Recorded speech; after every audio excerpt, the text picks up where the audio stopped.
देख रहे हैं इंडिया टीवी। दोपहर के 1 बज रहे हैं और वक्त हो गया है कहानी कुर्सी की।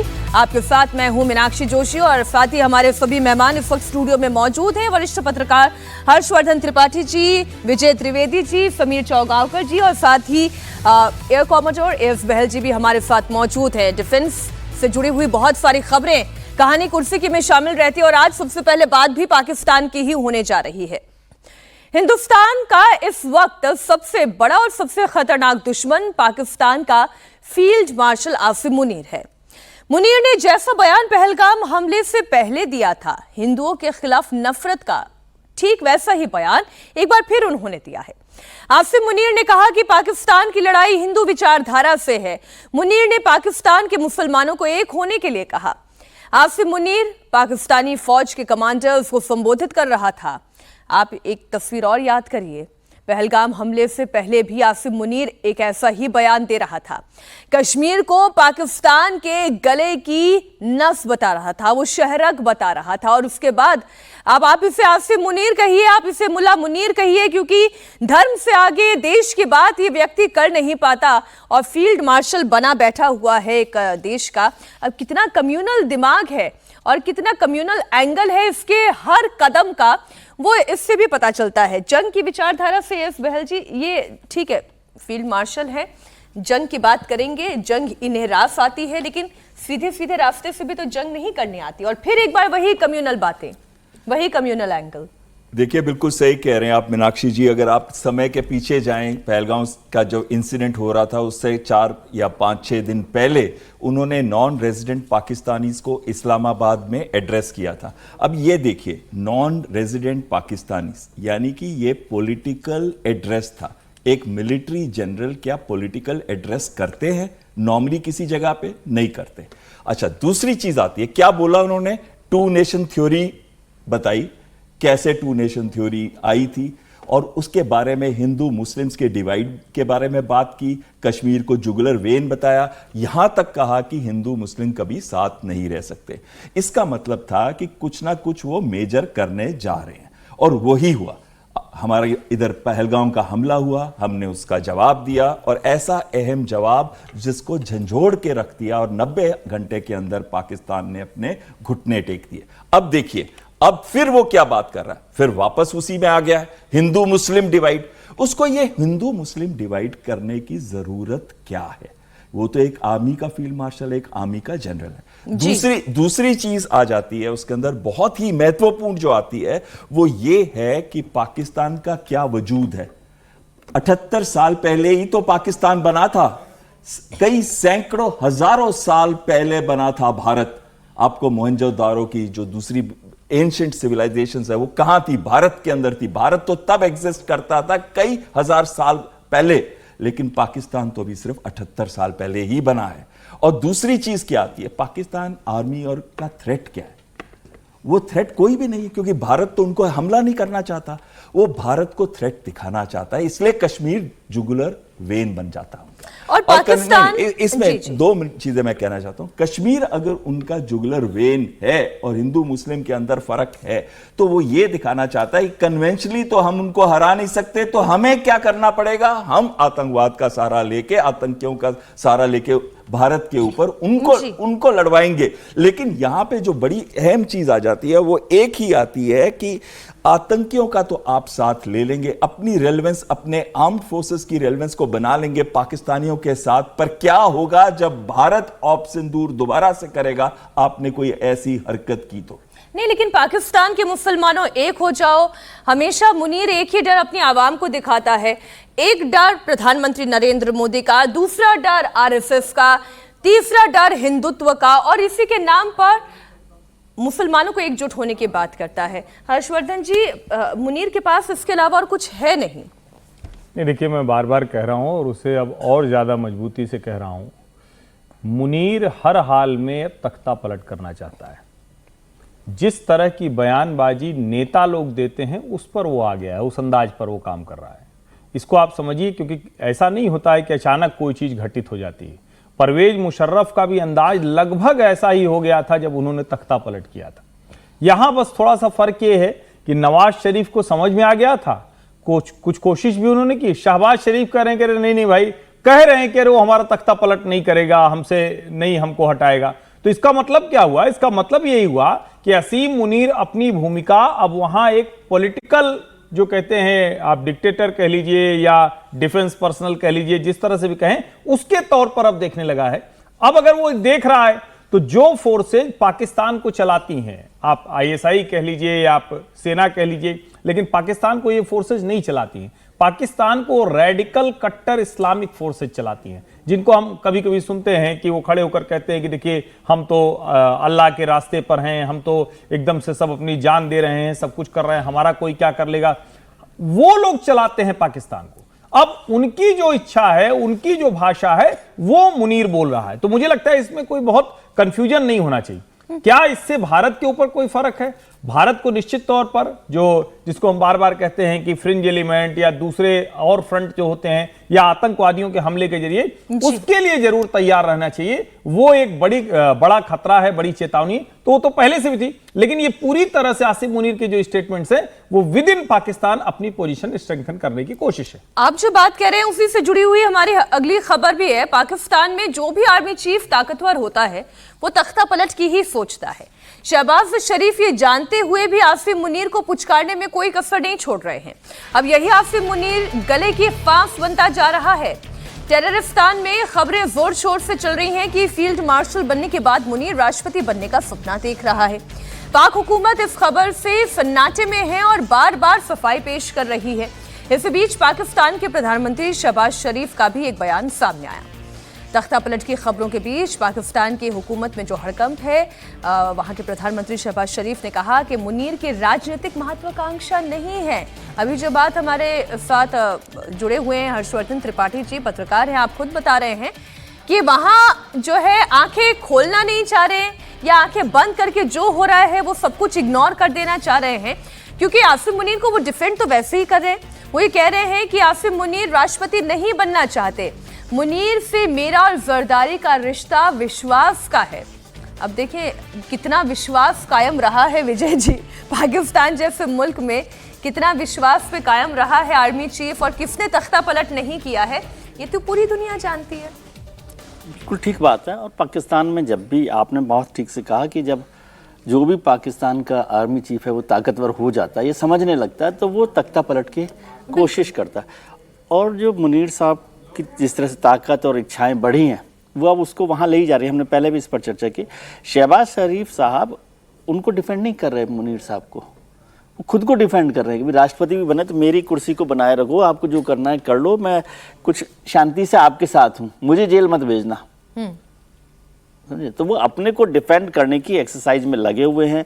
और ये टू नेशन थ्योरी, पाकिस्तान के बाहर के लोगों को, नॉन रेजिडेंट पाकिस्तानियों को बुलाकर बात करना, ये सब वो भूमिका है जहां से वो राष्ट्रपति के दरवाजे तक पहुंचना चाहते हैं, उस कुर्सी तक इसका मतलब ये है कि शहबाज शरीफ दरअसल वो आसिम मुनीर के सामने पब्लिकली सरेंडर कर रहे हैं और वो ये चाहते हैं उनकी कुर्सी बची रहे। आसिम मुनीर को वो एक संदेश दे रहे हैं कि देखो पब्लिकली तो मैं बता ही रहा हूँ कि आपके हमारे रिश्ते बहुत अच्छे हैं, विश्वास तो वही का मैं कह रहा रिश्ता हूँ है। वो उनको अपने को डिफेंड करने की बात कर रहे हैं। बस आपने एक गलत लिखा, इसमें आपने लिखा कि पाकिस्तान की सरकार, हुकूमत जो है, हुकूमत तो मुनीर साहब के पास है ना, शहबाज शरीफ प्रधानमंत्री हैं, वजीर आजम वहां पर है, हुकूमत तो वह हमेशा से ही सेना के पास रहती है और मुनीर साहब के पास वो है। लेकिन अब वो दिन दूर नहीं है, अब उसमें कितना सपोर्ट मिलता है। और ये जो ट्रम्प साहब के साथ जो उनका ब्रेकफास्ट हुआ ना, उसमें एड्रेनलिन काफ़ी मिला है, तो उससे भी उनके सपने बढ़ गए हैं, इच्छाएं बढ़ गई हैं कि जब अमेरिकी प्रेसिडेंट उनको बुला रखा है तो फिर इच्छा होती है ना। और बार बार क्या होता है कि जो देश डेमोक्रेटिक कंट्रीज हैं, ताकतवर देश हैं, वो आपको तब तक रजिस्टर नहीं करते जब तक कि आप हेड ना हो, स्टेट हेड नहीं हो। तो इसलिए वो इच्छा उनकी बनी हुई है। तो फील्ड मार्शल को ये सपना अब कितनी देर में पूरा होगा, कितना नहीं होगा, लेकिन कोई बहुत मुश्किल काम नहीं है और पाकिस्तान के अवाम के लिए कोई बहुत बड़ा फर्क पड़ने वाला नहीं है। शहबाज शरीफ आप कह ही रहे हैं कि हुकूमत ऑलरेडी सेना की है ही, अब सामने चेहरा शहबाज शरीफ हो जाए या इमरान खान हो जाए या बिलावल भुट्टो हो जाए या खुद आसिम मुनीर ही हो जाए, उससे क्या फर्क पड़ता है समीर जी? देखिए, मुझे लगता है कि पहलगाम के बाद मुनीर साहब की थोड़ी ताकत कमजोर हुई है, अगर देखे जाए पब्लिक सेंटिमेंट और पब्लिक के बीच में। अगर उस समय कोई बेहतर प्रदर्शन करते अपने देश के लिए तो उनकी जरूर महत्वाकांक्षा बढ़ती। और इमरान खान से जिस तरीके से उनका पंगा हुआ, जिस तरीके से उन्होंने इमरान खान का तख्ता पलट करवाने में भूमिका निभाई, इमरान खान को जेल में भेजा, तो एक बड़ा इमरान खान का जो समर्थक वर्ग है वो उनसे बहुत ज्यादा नाराज है और उनके खिलाफ बहुत नाराजगी है पाकिस्तान की जनता के बीच में। तो ऐसी स्थिति में वो ये रिस्क नहीं लेंगे कि वो तख्ता पलट करे और राष्ट्रपति बन जाए। राष्ट्रपति बनने के लिए उनको जनता का समर्थन जरूर लगेगा। वो आप राजनीतिक दलों से भी आप विरोध कर लोगे, आप अपने देश की जनता का भी विरोध ले लोगे और उसके बाद आप राष्ट्रपति बनोगे। मुझे लग रहा है कि जिस तरीके से इमरान खान पार्टी के समर्थक 5 अगस्त को अभी एक बड़ा प्रदर्शन करने वाले हैं, सर वो खबर भी लेंगे, अक्टूबर को बड़ा प्रदर्शन करने वाले हैं। अगर आपसे समीर जी मैं यही समझूं कि भाई तख्ता पलट करने की जरूरत क्या है? विचारधारा पैरेलल है, एक्शंस पैरेलल है। जो मुनीर कहते हैं वो शहबाज करते हैं, जो शहबाज ऑलरेडी चाहते हैं वो मुनीर कर ही रहे हैं। तो जब लाइक माइंडेडनेस है ही तो फिर इस तरीके का हड़कंप और तख्ता पलट। अच्छा, मोदी दोनों का कॉमन दुश्मन, हिंदुत्व की आइडियोलॉजी के खिलाफ पाकिस्तान पहले से खड़ा हुआ है। कम्युनल विचारधारा में आज तक उनके हुक्मरान चलते आए हैं, चाहे वो शहबाज शरीफ कह लें, आप आसिम मुनीर कह रहे हैं। अभी पिछली खबर यही तो हम बता रहे थे। देखिए वो फील्ड मार्शल बन गए। अब मुनीर को एक बात मैं जोड़ दूं इसमें, मोदी जो हैं हमारे प्रधानमंत्री, वो बहुत मदद कर रहे हैं उनकी। कैसे? क्योंकि वो जितने ताकतवर होते हैं उतना ही डर वो उनको दिखा सकते हैं ना जनता को, पाकिस्तान की जनता को। तो एक ताकतवर प्रधानमंत्री हिंदुस्तान में रहेगा तो वो वहां पर पाकिस्तान की आवाम को डराने के लिए काफी है। तो इसलिए आप समझिए।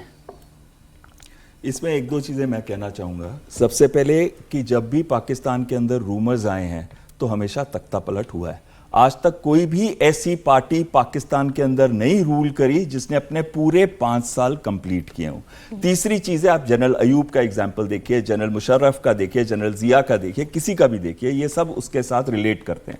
लेकिन महत्वपूर्ण बात यह है कि आज से कुछ समय पहले शहबाज शरीफ ने कहा था हम हाइब्रिड गवर्नमेंट चलाते हैं पाकिस्तान के अंदर। हाइब्रिड गवर्नमेंट का क्या मतलब है कि एक एस्टैब्लिशमेंट है जो आर्मी है, जो कंट्रोल करती है, जो कठपुतली की तरह पूरे के पूरे डिसीजंस लेती है, और ये जो पॉलिटिकल लीडर्स हैं वो कठपुतली हैं जो उनके इशारों पे नाचते हैं। यहां तक कहा जाता है कि सुबह सुबह जाते हैं शहबाज शरीफ, उनसे ऑर्डर लेते हैं, साइन करते हैं, आते हैं और उसी को एग्जीक्यूट करते हैं।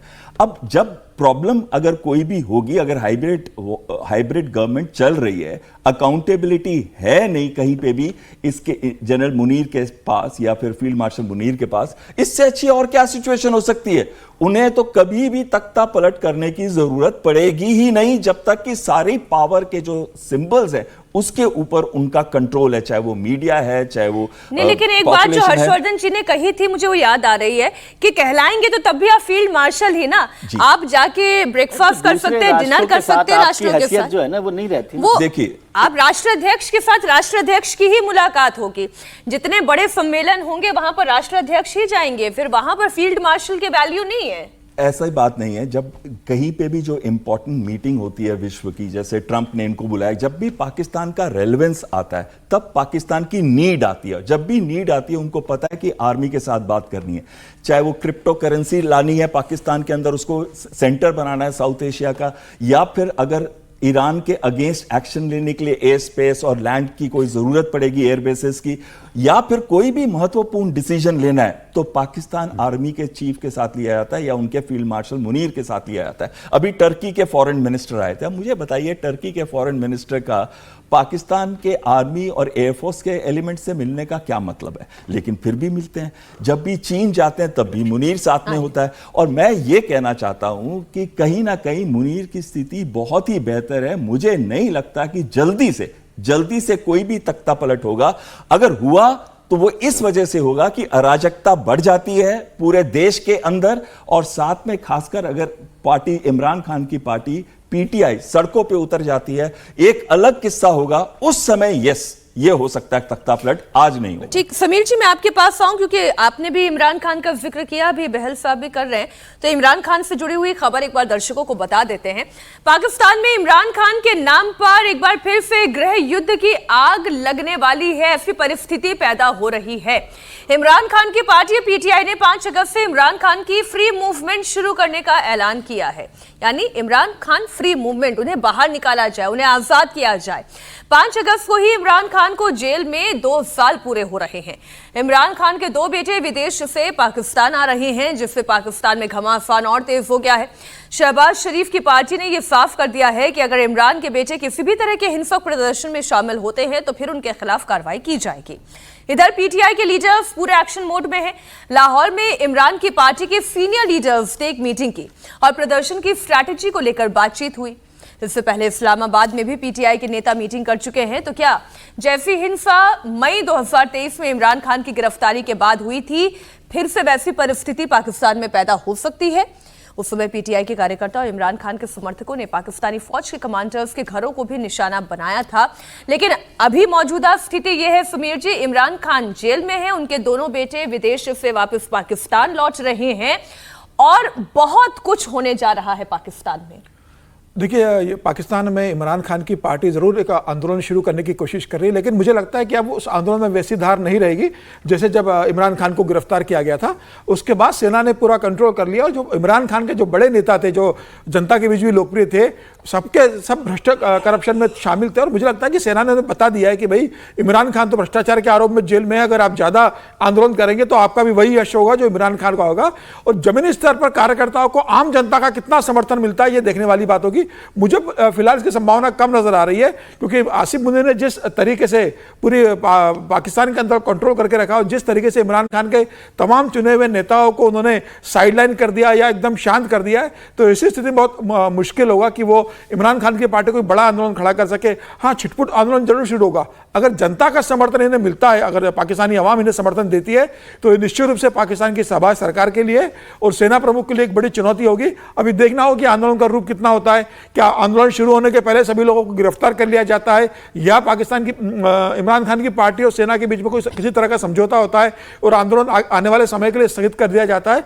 कहा यह भी जा रहा था कि 5 अक्टूबर को जब इमरान खान का जन्मदिन है, उस दिन भी एक बड़ा आंदोलन करने वाले थे, तो क्या इस आंदोलन को 5 अक्टूबर तक पोस्टपोन करेंगे? तमाम तरह की देखने की बात होगी। एक बात में मुनीर साहब को जो तख्ता पलट की बात है उसके संदर्भ में जोड़ना चाहता हूं कि देखिए, तख्ता पलट करोगे तो आपको देश में समर्थन और विदेश का समर्थन भी देना बहुत जरूरी है। तख्ता पलट के बाद डेमोक्रेटिक कंट्री के अंदर जहां भी लोकतांत्रिक सरकारों में परिवर्तन होता है, दुनिया का समर्थन नहीं मिलता। अमेरिका आपको बहुत सपोर्ट नहीं करेगा और आप तख्ता पलट कर दोगे तो कुछ समय बाद तो आपको चुनाव के अंदर जाना पड़ेगा। ऐसा तो हो नहीं सकता कि आप लाइफ लॉन्ग अपने हिसाब से देश को चलाते रहो। तो मुझे लगता है कि मुनीर इससे बचेंगे। फिलहाल उनके पास सत्ता है, वो इसका पूरा आनंद ले रहे हैं, क्योंकि उनका न प्रधानमंत्री से न राष्ट्रपति से कोई विरोध है, सब उनके सामने नतमस्तक है। तो ऐसी सुप्रीम पावर के साथ वो तख्ता पलट की ओर बढ़कर दुनिया में अपना विरोध, अपने देश के अंदर जनता का विरोध लेने से बचेंगे। पाकिस्तान का विरोध हो ना हो, उससे पाकिस्तान को फर्क क्या पड़ रहा है? अमेरिका दुनिया को दिखाने के लिए हो सकता है कुछ टाइम तक बातचीत नहीं करेगा, लेकिन वो भी जानते हैं उससे पाकिस्तान की जरूरत है। तो ये तो सर कहने वाली बात होगी ना हर्षवर्धन जी कि अच्छा, इमरान खान की हम बात कर ले, इमरान खान की पार्टी क्या कर सकती है? क्या एक बड़ा मूवमेंट पैदा कर सकती है पाकिस्तान में? बड़ा जन समर्थन, बड़ा जन सैलाब क्या ला सकती है मौजूदा सरकार के खिलाफ? देखिए, इमरान खान ने एक करके दिखाया है। ठीक है, आज वो जेल में है और जो पाकिस्तान का जो स्ट्रक्चर है, वो चाहे सोसाइटी का स्ट्रक्चर हो या पॉलिटिकल स्ट्रक्चर है, वो पूरी तरह से सेना तय करती है। या कहें कि सेना तय क्या करती है? तय कुछ भी वहां के लोग करें, सेना दबाव बनाकर डिक्टेटरशिप के जरिए उसे खत्म करती है। ये कहना कि पाकिस्तान में एक बड़ा वर्ग नहीं है जो इससे बाहर नहीं निकलना चाहता, वो ठीक नहीं होगा। ठीक है, हम लोग जब बात करते हैं तो हम उसे जाहिल मुल्क कहते हैं, बहुत मतलब जितने तरह की उपमाएं हैं, विशेषण है, वो सब उसके लिए जोड़ते हैं। लेकिन पाकिस्तान की जनता का एक बड़ा वर्ग है जो कई बार उसने कोशिश की, छिटपुट कोशिश की, बहुत कोई बड़ा संगठित नहीं हुआ। लेकिन इमरान खान वो संगठित ताकत के तौर पर दिखे थे, वो एक ऐसी ताकत के तौर पर दिखे थे जो पाकिस्तान में कोई बदलाव कर सकता है। ये अलग बात है कि इमरान खान भी उस राह पर बहुत चल नहीं पाए। फिर अमेरिका जाकर उन्होंने जो एक्सेप्ट किया कि 40-50 हजार हमारे जो आतंकवादी थे, जो हमने अमेरिका के कहने पर तैयार किए थे, तो वो सब उनको बड़ा नुकसान कर गया। पूरी की पूरी जो ये मिलिट्री इंस्टॉलेशन थी, जिसको हम वहां कहते हैं कि सेना और आईएसआई का जो जोड़ था, वो इमरान के खिलाफ लग गया। यही वजह है कि उनके ऊपर और उनके सभी नेताओं के ऊपर जिसने आत्मसमर्पण नहीं कर दिया, उसके खिलाफ भ्रष्टाचार के गंभीर मामले आए। होंगे मामले, मैं ये नहीं कह रहा हूं, यहां से बैठ के तो हम देख भी नहीं सकते, लेकिन जिस तरह से पूरी टॉप लीडरशिप गई है, तो इसका मतलब है कि इमरान खान उनके लिए एक किरकिरी, एक चुभने जैसी चीज थे। मुझे लगता है कि इमरान खान और उनके समर्थक जो जनता के बीच में एक आवाज है, जो बार बार कहती है कि कब तक लड़ोगे भाई भारत से लड़ने की तुम्हारी औकात तो है नहीं, हर बार पिटते हो, हम और 10-20 साल पीछे चले जाते हैं। एक युद्ध जैसा हालात बनता है, हम 10-20 साल के लिए और पीछे चले जाते हैं। तो वहां के हालात इतने भी सेना के कंट्रोल में, सेना के नियंत्रण में नहीं है, और जो तख्ता पलट होता है वो भी इन्हीं स्थितियों में होता है। तो ये दोनों स्थितियां एक साथ चलेंगी। अगर इमरान खान उस तरफ मूव करते हैं तो शहबाज शरीफ जैसी वीक लीडरशिप उसको संभाल नहीं पाएगी, तब असीम मुनीर का रोल बढ़ेगा और असीम मुनीर तख्ता पलट की तरफ जाएंगे। क्या असीम मुनीर भी ऐसे किसी मूवमेंट का वेट तो नहीं कर रहे हैं?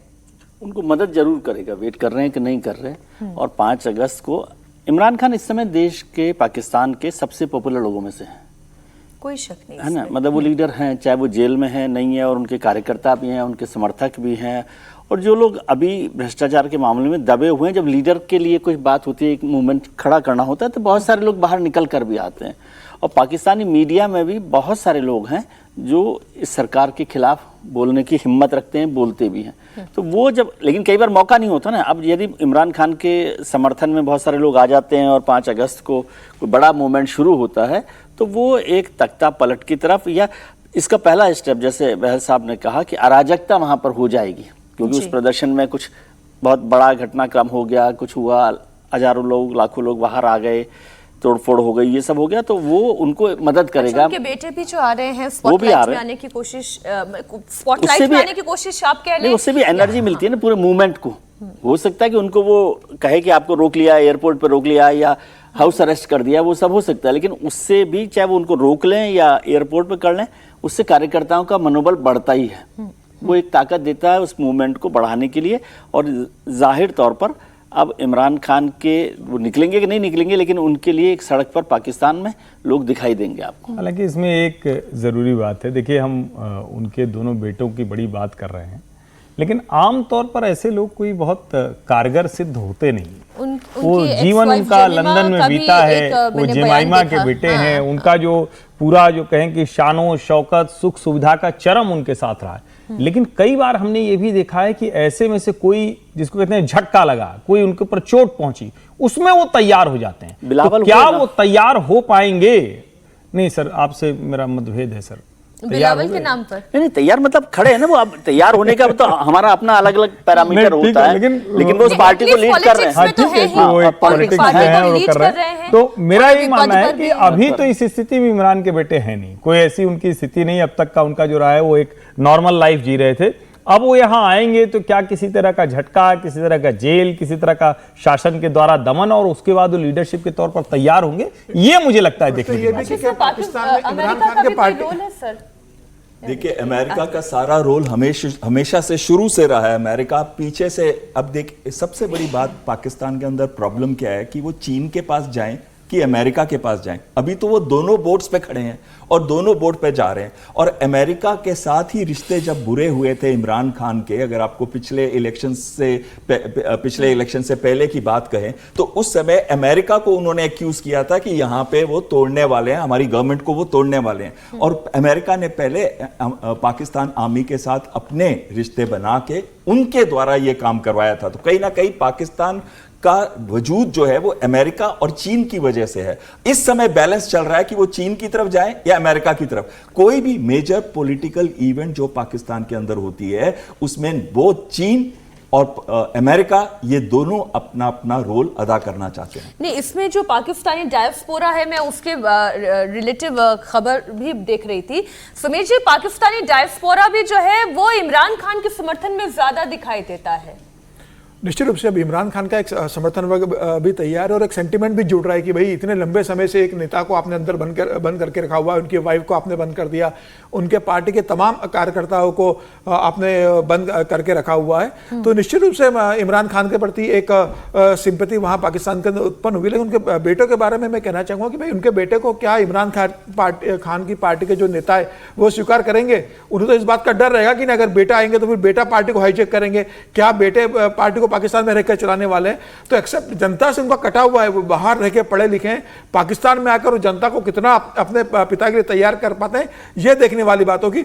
मुझे लग रहा है कि फिलहाल पाकिस्तान के अंदर इमरान खान को लेकर जमीन इस पर कोई बहुत ज्यादा समर्थन मिल नहीं रहा। हालांकि पार्टी को लग रहा है कि अब आने वाले समय के लिए, चुनाव के लिए पार्टी को तैयार करना है, चुनाव बहुत ज्यादा दूर नहीं है, तो क्यों ना वापस पार्टी को तैयार किया जाए, नई लीडरशिप आगे लेकर आई जाए। तो पार्टी अपने जमीनी स्तर पर वापस अपने आप को तैयार करने की कोशिश कर रही है कि भविष्य के चुनाव में फिर से चुनाव जीतने की स्टेज में आया जाए। और जिस तरीके से शरीफ सरकार बदनाम हो रही है, पहलगाम के बाद जिस तरीके से बदनाम हो रही है, तो उन्हें लग रहा है कि एक अपॉर्चुनिटी है कि वापस कहा जाए कि भाई इमरान खान आएंगे या इमरान खान की पार्टी सत्ता में आएगी तो हम बहुत बेहतर पाकिस्तान के लिए कर सकते हैं। तो निश्चित रूप से इन दो खबरों को फिर से कोरिलेट करके सवाल आपसे पूछती हूँ बेहल सर कि अगर मुनीर चाहते हैं कि वो पाकिस्तान का राष्ट्रपति बने, भले ही शहबाज शरीफ ये कह रहे हैं कि ऐसे उनकी कोई राजनीतिक महत्वाकांक्षा है नहीं, तो ऐसी परिस्थिति में तो इमरान खान के लिए इस तरीके का वहां पे लोगों का जुटान होना, हंगामा खड़ा होना, ये गोल्डन अपॉर्चुनिटी होगी अगर वो ये चाहते हैं। देखिए, इमरान खान की पार्टी को काफी हद तक दबा दिया गया है। उनके कई मेजर लीडर्स को पहले से ही दबा फुसला या फिर अपनी तरफ कर लिया गया है, और कई जो नहीं उनकी तरफ होना चाहते थे या तो वो जेल में है या वो बिल्कुल ही इररिलेवेंट से हो गए हैं इस समय पॉलिटिकल सिस्टम के अंदर। तो उनको रीजुविनेट करने के लिए ही दोनों बच्चों को बुलाया जा रहा है, और दोनों बच्चे आएंगे तो हो सकता है वो वाली भीड़ जो हमने देखी थी जब इमरान खान को जेल में डाला जा रहा था, इमरान खान की सत्ता पलट करी गई थी, उस समय पे अगर आपको याद हो कोर कमांडर के घर में और एयरफोर्स के एरियाज के अंदर जाके जो उन्होंने तोड़ फोड़ की थी, तो वो वाली भीड़ दोबारा देखना चाहते हैं। पर मुझे नहीं लगता कि इस समय ऐसी कोई भी सिचुएशन बनेगी, क्योंकि काफी हद तक आर्मी ने अपना कंट्रोल वापस अपनी जनता के ऊपर कर लिया। कहानी कुर्सी की देख रहे हैं आप। नॉर्थ कोरिया की तरफ अगर आग भी उठाई तो अंजाम बुरा होगा। बात किसने कही? पुतिन ने यह सीधी धमकी किसी और को नहीं बल्कि डोनाल्ड ट्रंप को दी है। जापान और साउथ कोरिया के लिए भी पुतिन का यही मैसेज है। यूक्रेन के खिलाफ जंग में नॉर्थ कोरिया के तानाशाह किम जोंग ने खुलकर रशिया का समर्थन किया। यही वजह है कि पुतिन भी नॉर्थ कोरिया को सिराखों पर बिठा चुके हैं। शुक्रवार को रूसी विदेश मंत्री सर्गेई लावरोव नॉर्थ कोरिया पहुंचे। यहां पर उनकी मुलाकात किम जोंग उन से हुई। इसी दौरान सर्गेई लावरोव ने पुतिन का मैसेज भी उन तक पहुंचाया। अमेरिका, जापान और साउथ कोरिया तीनों कोरियाई प्रायद्वीप का जॉइंट एयर ड्रिल कर रहे हैं, जिसे नॉर्थ कोरिया खुद पर हमले के तौर पर देख रहा है। अब रशिया का कहना यह है कि नॉर्थ कोरिया का परमाणु प्रोग्राम जरूरी है, उसे आत्मरक्षा का पूरा अधिकार है। लेकिन अमेरिका, साउथ कोरिया और जापान सैन्य गठबंधन कर नॉर्थ कोरिया को डराने की कोशिश कर रहे हैं, जो रूस कभी बर्दाश्त नहीं करेगा। आपको बता दें कि इस एयर ड्रिल में अमेरिकी बॉम्बर्स ने भी हिस्सा लिया, जो न्यूक्लियर वेपन ले जाने में सक्षम हैं। तो ये ड्रिल तो बहुत कुछ कहती है, लेकिन रशिया का इस तरीके से किम जोंग उन के साथ खड़े हो जाना, इतना स्ट्रॉन्ग अलायंस दिखाना, अमेरिका को सीधी सीधी चेतावनी दे देना, जापान को तो आप छोड़ दें एक बार के लिए, लेकिन अमेरिका को सीधी सीधी चेतावनी दे देना, ये गठबंधन क्या कहला रहा है? बिल्कुल सही कह रहे हैं आपने, बड़ी अच्छी तरीके से बताया कि एक गठबंधन सा बन रहा है जो रशिया, चीन, नॉर्थ कोरिया, ईरान, एक ऐसा गठबंधन बन रहा है बेलारूस के साथ मिलके। तो ये एक गठबंधन जो है ये नाटो और दूसरे देशों के अगेंस्ट, जो पश्चिमी देश हैं उनके अगेंस्ट खड़ा हो सके। लेकिन साथ में ये जो ट्राइलेटरल एक्सरसाइज चल रही है, यूएस, साउथ कोरिया और साथ में जापान के साथ, तो ये कहीं ना कहीं ये दर्शा रही है कि साउथ चाइना सी और इस ईस्ट चाइना सी के अंदर अपना दबदबा अभी भी अमेरिका रखना चाहता है और रखता रहेगा। और तभी बात चली थी क्वाड की भी। लेकिन यहां पे थोड़ी सी दूसरी बातें भी मैं करना चाहता हूं, क्योंकि इसको समझना पड़ेगा एक पूरे जियोपॉलिटिकल एनवायरनमेंट के अंदर। अगर आप अभी देखिए, रशिया यूक्रेन का युद्ध बहुत ही तीव्र हो गया है। नॉर्थ कोरिया के 30,000 के करीब सैनिक कुर्स्क एरिया में जाके लड़े थे, जो कुर्स्क रशिया का एरिया है, लेकिन यूक्रेन ने उसको हथिया लिया था, तो उस पे लड़े थे और पूरा का पूरा एरिया को वापस रशिया ने अपने कंट्रोल में कर लिया, और उसमें नॉर्थ कोरिया ने उनकी बहुत मदद की थी। साथ में अभी जो रशिया के जो अटैक्स रोज हो रहे हैं, वो ड्रोन्स 500 से 700 भेज रहे हैं, 13 से 26 मिसाइल्स, स्ट्रेटेजिक मिसाइल्स को लॉन्च किया जा रहा है, और कहीं ना कहीं वो तबाही मचा दी है उन्होंने पूरे यूक्रेन के अंदर। इस समय ट्रंप देना चाहता है वेपन्स को। पहले तो अमेरिका ने मना कर दिया कि हम नहीं देंगे, हम पैट्रियट नहीं देंगे, हम 155 मिलीमीटर शेल्स नहीं देंगे, दूसरे एक गोला बारूद नहीं देंगे। लेकिन अब क्योंकि ट्रंप को लग रहा है कि वो बात नहीं सुन रहे प्यूटिन के साथ उनकी 1 घंटे की मीटिंग हुई थी, 1 घंटे की कॉल हुई थी, जिसमें उन्होंने ये कहा था कि आप युद्ध को रोक दें, तो प्यूटिन ने बहुत क्लियरली बोल दिया था कि ये युद्ध अभी मैं जब तक मेरे एम अचीव नहीं होते ये नहीं रुकेगा, और उसके बाद तो और भी तीव्र हो गया। अब अमेरिका देना चाहता है और ट्रंप ने कहा कि हम आपको आर्म्स देंगे, चाहे वो नाटो के थ्रू दें उनको बेच के या डायरेक्टली दें, पर वो आर्म्स देंगे। इससे किसको नुकसान होगा? इससे नुकसान होगा रशिया को। और दूसरी चीज क्या है, दूसरी महत्वपूर्ण चीज क्या है? ट्रंप ने यहां तक धमकी दी है कि जो एडिशनल सैंक्शंस लगाएंगे वो पुतिन के ऊपर, रशिया के ऊपर, हो सकता है 500% तक जो वो ऑयल बेच रहे हैं दूसरे देशों को, उन देशों के ऊपर ये टैरिफ लगेगा 500%। जैसे अगर भारत खरीद रहा है रशिया से, तो भारत के ऊपर लगेगा 500% टैरिफ। तो कहीं ना कहीं अगर ऐसा हुआ तो कई देश जो हैं वो नहीं खरीदेंगे तेल, और इससे रशिया की इकोनॉमी में बहुत मेजर इफेक्ट पड़ेगा, क्योंकि उनका ऑयल एंड गैस प्रोडक्शन एक महत्वपूर्ण हिस्सा है उनकी इकोनॉमी का। और अगर उस पर पड़ता है तो उनको उनकी लड़ाई की क्षमता पे कमी आ सकती है, और ये इनका रीजन है। अब रशिया उससे तिलमिलाया हुआ है, इस वजह से ये लावरोव को भेजा गया और इस एक्सेस को तैयार किया जा रहा है। यहां तक कि चीन ने पहले भी कह रखा है कि अगर कभी भी हमको तेल लेना है रशिया से, हम कोई भी किसी पे भी टैरिफ लगा रहा है, हमें उससे कोई लेना देना नहीं, हम तो रशिया से तेल लेंगे। तो इसका मतलब यह है कि अब जो विश्व है 2 की जगह 3 भागों में बट गया। एक है जो कि रशिया, चीन, बेलारूस, नॉर्थ कोरिया, ईरान और कुछ सपोर्टिंग देश छोटे मोटे, और साथ में पश्चिमी देश, और साथ ही में तीसरा गुट है जो बीच में है, जैसे कि भारत हो गया जो कि स्ट्रेटेजिक ऑटोनॉमी फॉलो कर रहा है, या फिर पाकिस्तान के जैसे जो कंफ्यूज देश है, उनको समझ नहीं आ रहा कि वो इधर जाएं कि उधर जाएं, वो वाले देश है, वो दोनों से फायदा उठा रहे हैं। तो ये पूरी सिचुएशन इस समय है। और लावरोव का जाना अलग अलग देशों में, अभी रशिया का एक और भी मेजर महत्वपूर्ण लिंक बना है सऊदी अरेबिया के साथ, और उस लिंक के अंदर उन्होंने कहा है कि जो रेयर अर्थ मटेरियल्स हैं, शायद उनके प्रोजेक्ट्स जॉइंटली सऊदी अरेबिया के साथ वो कर सकता है। तो ये जो जितनी भी मूवमेंट चल रही है फॉरेन मिनिस्टर्स की, और ये जितने भी बनाए जा रहे हैं, ये अपनी सुरक्षा के हित के अंदर ये लोग देख रहे हैं। अब हम बात कर लेते हैं बिहार की। बिहार से वोटर लिस्ट रिवीजन को लेकर बड़ी खबर सामने आई है। बताया जा रहा है कि आयोग ने अपने सर्वे के दौरान ऐसे लोगों की पहचान की है जो रहने वाले तो म्यांमार, बांग्लादेश या नेपाल के हैं और बिहार में रह रहे हैं। चुनाव आयोग से सूत्रों के मुताबिक जो सर्वे में पता चला है कि इन लोगों ने आधार कार्ड, डोमिसाइल सर्टिफिकेट और राशन कार्ड जैसी सभी तरह के पहचान पत्र बना लिए हैं। इन सभी का नाम फाइनल वोटर लिस्ट में नहीं होगा। इधर चुनाव आयोग ने वोटर लिस्ट रिवीजन को लेकर जो लेटेस्ट डेटा रिलीज किया, चुनाव आयोग के मुताबिक एफआईआर का 80% काम पूरा हो गया। हंगामा किस बात को लेकर था कि कैसे काम पूरा होगा, इतनी जनसंख्या है, कैसे डोर टू डोर पहुंच पाएंगे, गांव कस्बों में पहुंच पाएंगे, बारिशों का मौसम है, कहीं पर बाढ़ की स्थिति है, ये इम्पॉसिबल है। चुनाव आयोग कह रहा है कि 80-85% काम हो चुका है और 25 जुलाई से पहले वोटर लिस्ट रिवीजन का काम पूरा भी हो सकता है। अब तेजस्वी यादव चुनाव आयोग के डेटा पर सवाल उठा रहे हैं। उनका सवाल क्या है, पहले आप वो सुने और उस पर फिर हम चर्चा करते हैं। खैर अभी बयान आ रहा है, उससे हमारे प्रोड्यूसर हम तक पहुंचाएंगे, लेकिन कह रहे थे कि नहीं हो पाएगा, डेटा पे काम नहीं हो पाएगा, समय बहुत कम है, 80% काम हो चुका है। विजय जी, देखिए ये एक्सरसाइज पहले भी इस पर बात हो रही थी कि कितना होगा, नहीं होगा, 80% हो गया, तो ये तो अच्छी बात है, क्योंकि सबकी चिंता ये थी कि ये टाइम पर काम हो रहा है कि नहीं हो रहा। लेकिन 80% में भी समझना चाहिए कि 80% में क्या है। 80% में 70% काम तो पहले ही हो चुका है ना जी। कैसा काम? कैसा काम नहीं, जो लिस्ट थी उसमें 7.5 करोड़ लोग या 8 करोड़ जो वोटर है, उसमें से 5.5 करोड़ पे तो कोई विवाद ही नहीं है। तो वो 8 करोड़ का 5.5 करोड़ तो 60% तो वैसे ही होता है ना।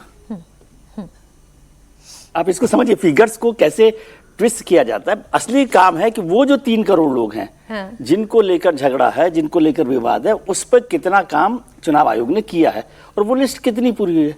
और यदि ये काम पूरा हो जाता तो इससे अच्छी बात क्या हो सकती है, क्योंकि रिवीजन को लेकर तो किसी ने विरोध नहीं किया है, सब लोग कर रहे हैं। अब बात ये होगी कि जब सुप्रीम कोर्ट में ये रिपोर्ट अभी रखी जाएगी, उस रिपोर्ट को कैसे सुप्रीम कोर्ट लेता है।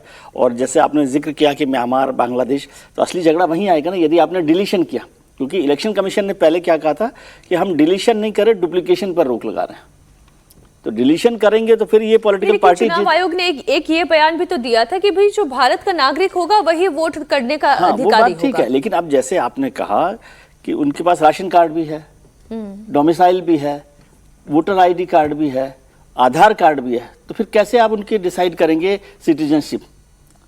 फिर वहां पर वही सवाल आएगा कि क्या इलेक्शन कमीशन डिसाइड करेगा सिटीजनशिप? समझे? क्योंकि आपने और जो जो मामला दस्तावेज कोर्ट दिए, में चल रहा है। नहीं, इसको टेक्निकल तरीके से समझिए ना, जो जी, दस्तावेज आपने मांगे, जिस पर एक विवाद तो हो रहा था कि आधार कार्ड को लेकर, लेकिन जब आधार कार्ड के अलावा सारे जो दस्तावेज हैं फर्जी लोगों के पास, मैं ये नहीं कह रहा कि नहीं होंगे वो फर्जी, तो फिर आप कैसे लड़ाई लड़ेंगे उनके साथ? असली बहस तो यही हो रही है ना कि यदि पहले तो बहस हो रही थी कि सबके पास वो नहीं है, और यदि जो दस्तावेज मांगे हैं तो इलेक्शन कमीशन उन्हीं के आधार पर तो उसको तय कर सकता है वोटर।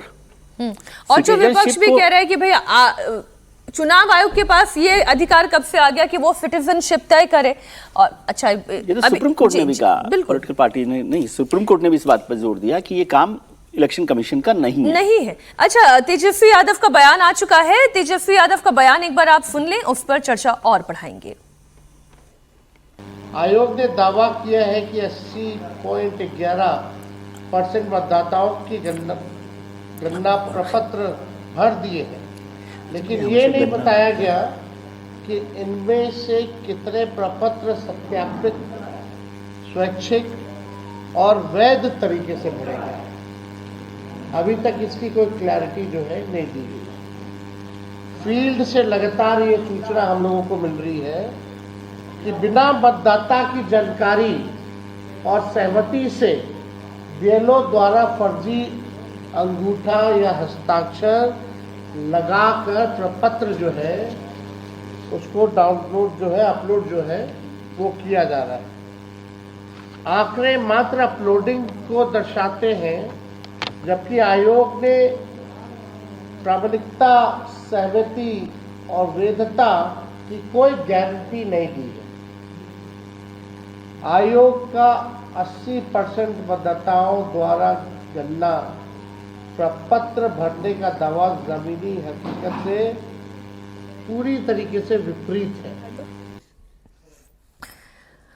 अब जो तेजस्वी यादव कह रहे हैं हर्षवर्धन जी, अब उसी पर बहुत सारे सवाल खड़े हो रहे हैं। वो ये पूछ रहे हैं कि भाई जो प्रपत्र भरा गया है वो स्वैच्छिक था भी या नहीं था, आपने ऑथेंटिकली सारी चीजें की या नहीं की। चुनाव आयोग ने कोई क्लैरिटी नहीं दी, अब ये क्लैरिटी कैसे मिलेगी? नहीं, देखिए, एक तो ये कि सचमुच राजनीतिक दल बहुत गैर जिम्मेदार व्यवहार कर रहे हैं। इस तरह से झूठ बोल के अफवाह फैलाना। आपके बीएलए क्या कर रहे थे? बूथ लेवल एजेंट आपके भी हैं ना, 40-50 हजार इनके भी हैं। सबसे ज्यादा आरजेडी के, सर्वाधिक तो बीजेपी के हैं, सर्वाधिक बीजेपी के हैं 55,000, फिर 47,000 के आसपास इनके नहीं, जो लोग विरोध कर, हाँ, जो लोग विरोध कर रहे हैं 47,000 के। अब अगर आपके बूथ लेवल एजेंट हैं, आप खुद इतने दिन से एक्टिव हैं, अवेयर हैं सब लोग, तो ऐसा कैसे हो सकता है? दूसरा, जब आप कह रहे हैं कि स्वैच्छिक तौर पर नहीं दिया है, तो भला ऐसा कौन होगा जो अपने मतदाता पहचान पत्र के लिए नहीं देगा? मतलब कैसे, कौन सा ऐसा आदमी होगा जो कहेगा नहीं हम अपना मतदाता पहचान पत्र नहीं बनवाना चाह रहे हैं? ये तो हो सकता है कि आदमी बनवाने के लिए जबरदस्त, मेरे कोई डिटेल मैं नहीं दूंगा। और बड़ा विचित्र सा, मैं इसीलिए कह रहा हूं कि ये जो डिबेट जिधर जा रही है, इतना सुंदर काम हो रहा है। ये जो उस पर सवाल थे वो जायज थे, जैसे आधार क्यों नहीं लोगे भाई, बिल्कुल जायज सवाल है, पूछना चाहिए। समय कम है क्या, ये जायज सवाल है, पूछना चाहिए। लेकिन मतदाता सूची का प्यूरिफिकेशन हो, वेरिफिकेशन हो, एडिशन हो, डिलीशन हो, यही तो डेमोक्रेसी है, यही तो लोकतंत्र है। यानी आप मूल लोकतंत्र पर सवाल खड़ा कर रहे हैं। और मुझे लगता है कि तेजस्वी यादव जब ये सब बोल रहे थे तो शायद वो ये सोच भी नहीं रहे थे कि उनका ही कोई अच्छा समझदार समर्थक अगर उनको ध्यान से सुनेगा तो उसको लगेगा कि अरे हमारा नेता ऐसा है, इतना कम समझ रखता है। आप राजनीति के लिए भी कर रहे हैं तो अपने समर्थकों के मन में भी आपकी छवि खराब हो रही। तो जो ज्यादा पढ़ा लिखा, अवेयर, समझदार व्यक्तियों को कहेगा यार इसमें क्या दिक्कत है भाई, हमने गणना प्रपत्र भर दिया, उसमें गणना प्रपत्र में भरना क्या है, नाम भरना है, जगह भरना है, जो डॉक्यूमेंट दे रहे हैं वो भरना है, ले जाके जमा कर देना है। कोई गड़बड़ होगी तो वो लोग थोड़ा और डीप स्क्रूटनी करेंगे, यही तो होना है ना। अब उसमें भी आप सवाल जब खड़ा करते हैं तो सचमुच लगता है कि सिर्फ और सिर्फ विरोध के लिए विरोध हो रहा है। डीप स्क्रूटनी की वजह से तो परेशानी है ना समीर जी की, डीप स्क्रूटनी होगी तो जो इस वक्त विपक्ष का कहना है कि आप ये इंटेंसिव रिवीजन स्पेशली इसलिए कर रहे हैं क्योंकि आप ये चाहते हैं कि उनके मत को कट कर दिया जाए।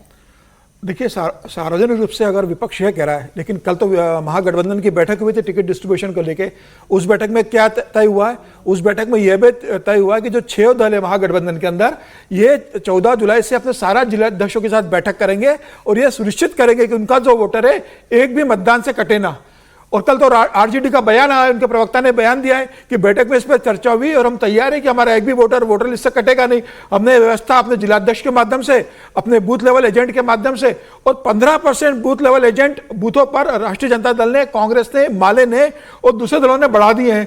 तो जब आप अपने दलों के बूथ एजेंट बढ़ा रहे हो, आप बैठक में बढ़ रहे हो कि हम ये सुनिश्चित करेंगे कि 7.90 जो बिहार में वोटर है उसमें हमारा जो वोटर है वो किसी स्थिति में ना कटे, तो फिर अब आप ये क्यों बोल रहे हो कि भाई जो चुनाव आयोग ये कर रहा है इसमें उनके वोटर के नाम काटने की तैयारी हो रही है? चुनाव आयोग ने तो सुप्रीम कोर्ट में बोला है ना स्पष्ट रूप से कि उनकी जिम्मेदारी है कि एक भी जो वैध वोटर है उसका नाम नहीं कटना चाहिए। सुप्रीम कोर्ट ने कहीं रोक नहीं लगाई है। अगर सुप्रीम कोर्ट को लगता है कि चुनाव आयोग जो विशेष पुनरीक्षण कर रहा है इसमें कोई वैलिड वोटर कर सकता है इसके अंदर, तो चुनाव आयोग इसके ऊपर रोक लगाता। चुनाव आयोग किसी तरह की रोक नहीं लगाई। इसका मतलब तो ऐसे भी समझे ना कि जो वोटर कट रहे हैं वो कह रहे हैं हमारे काट रहे हैं। कट कौन से रहे हैं? जितने घुसपैठियां हैं, जितने बेईमान हैं, जितने गलती से आ गए हैं, जो अवैध हैं, तो क्या ऐसे वोटर इन पार्टियों को वोट करते हैं? ये तो चिंता की बात है ना। फिर तो हमारी डेमोक्रेसी खतरे में है, फिर तो हमारे लोकतंत्र में अवैध घुसपैठियों ने सेंध लगा दी है। हर्षवर्धन जी, मैं उस पर लेकर आती हूँ आपको कि अगर ये जो अवैध अप्रवासी हैं वो आकर घुसपैठिए हैं, आकर रह रहे हैं यहाँ पर, फिर उनके वो डोमिसाइल सर्टिफिकेट कैसे बन गए, उनके कार्ड्स कैसे बन गए, उनके पहचान पत्र कैसे बन गए, वो यहाँ के नागरिक कैसे बन गए? भाई सीमा पार करके आ रहे हैं तो कोई ना कोई रास्ता है, और या तो किसी से बेईमानी करके आ रहे हैं, यानी कोई तो दो रास्ता है। लेकिन इसका मतलब थोड़ी ना हो गया कि बेईमानी करके किसी ने बनवा लिया तो हम उसको चेक ही नहीं करेंगे। ये कैसे हो सकता है? और विपक्षी पार्टियां बार बार क्या करेंगी कि उनको आपके समय में आ गया, 10 साल से आपकी सरकार है। अरे भाई 10 साल से सरकार है, इसीलिए तो ये चिंता ज्यादा बड़ी दिख रही, इसीलिए तो जगह जगह बांग्लादेशी और रोहिंग्या पकड़े जाते हैं। तो लगता है कि इसको स्पेशल इंटेंसिव रिवीजन होना चाहिए, इसीलिए तो ये जरूरत आन पड़ी ना। 2003 के बाद अभी अगर किया जा रहा है तो इसका मतलब कि सरकार को भी तो बहुत कुछ मिला होगा, चुनाव आयोग को भी हर चुनाव में मिलता होगा। और जरा उससे आगे सोचिए, मैं बार बार ये बात कह रहा हूं, अगर घुसपैठिए बेईमानी से उसमें दाखिल होने वाले प्रवासी जिनका 2-2, 3-3 जगह है, अगर वो सब हटा दें तो क्या भारत के मतदाताओं की जो संख्या है वो भी सही नहीं आएगी? अभी तक तो इसका मतलब कि इन्फ्लेटेड है, ये भी तो है ना, डुप्लीकेसी है, बोगस है, बेईमानी से है।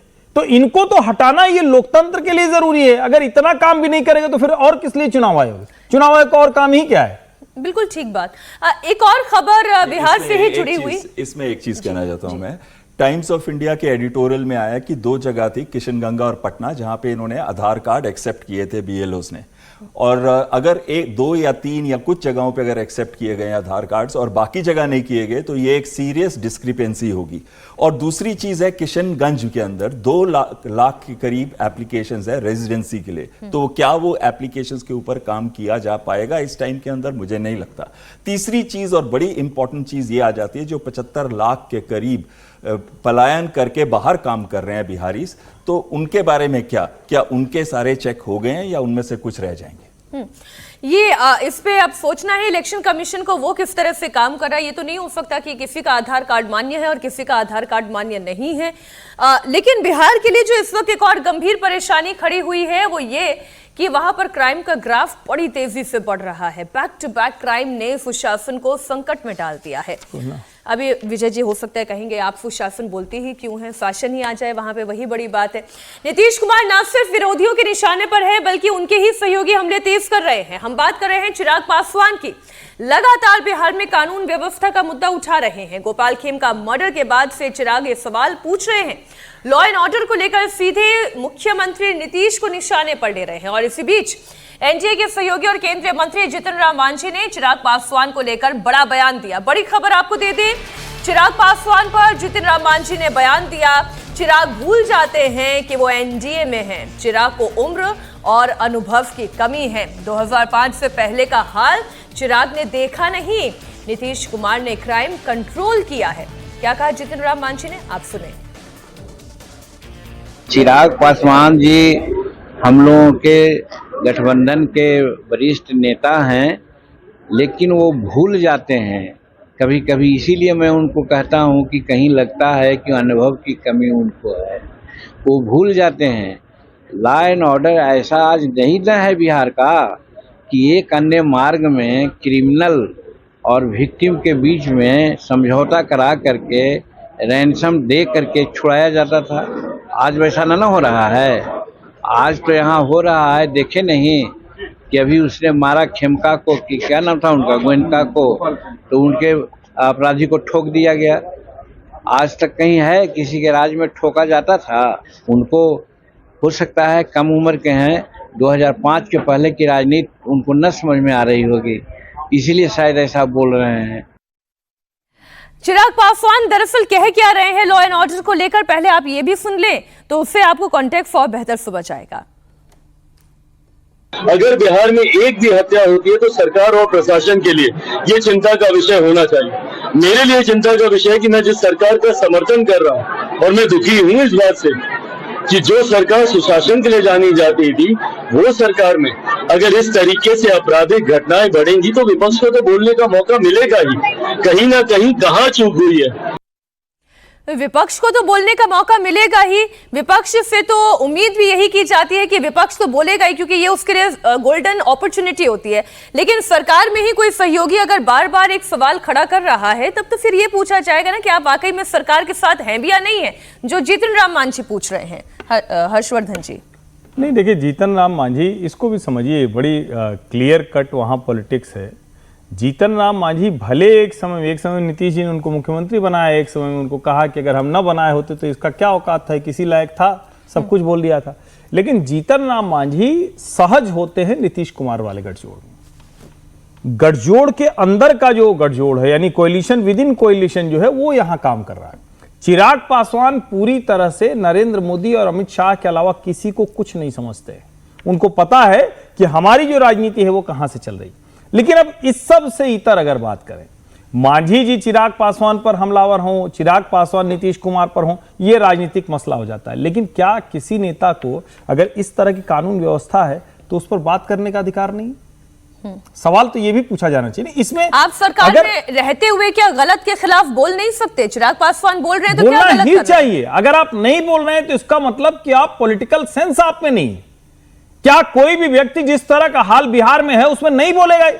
भारतीय जनता पार्टी का कोई नेता है, कोई समर्थक है, खुलकर नहीं बोलेगा। अब लेकिन बोला तो उन लोगों ने भी।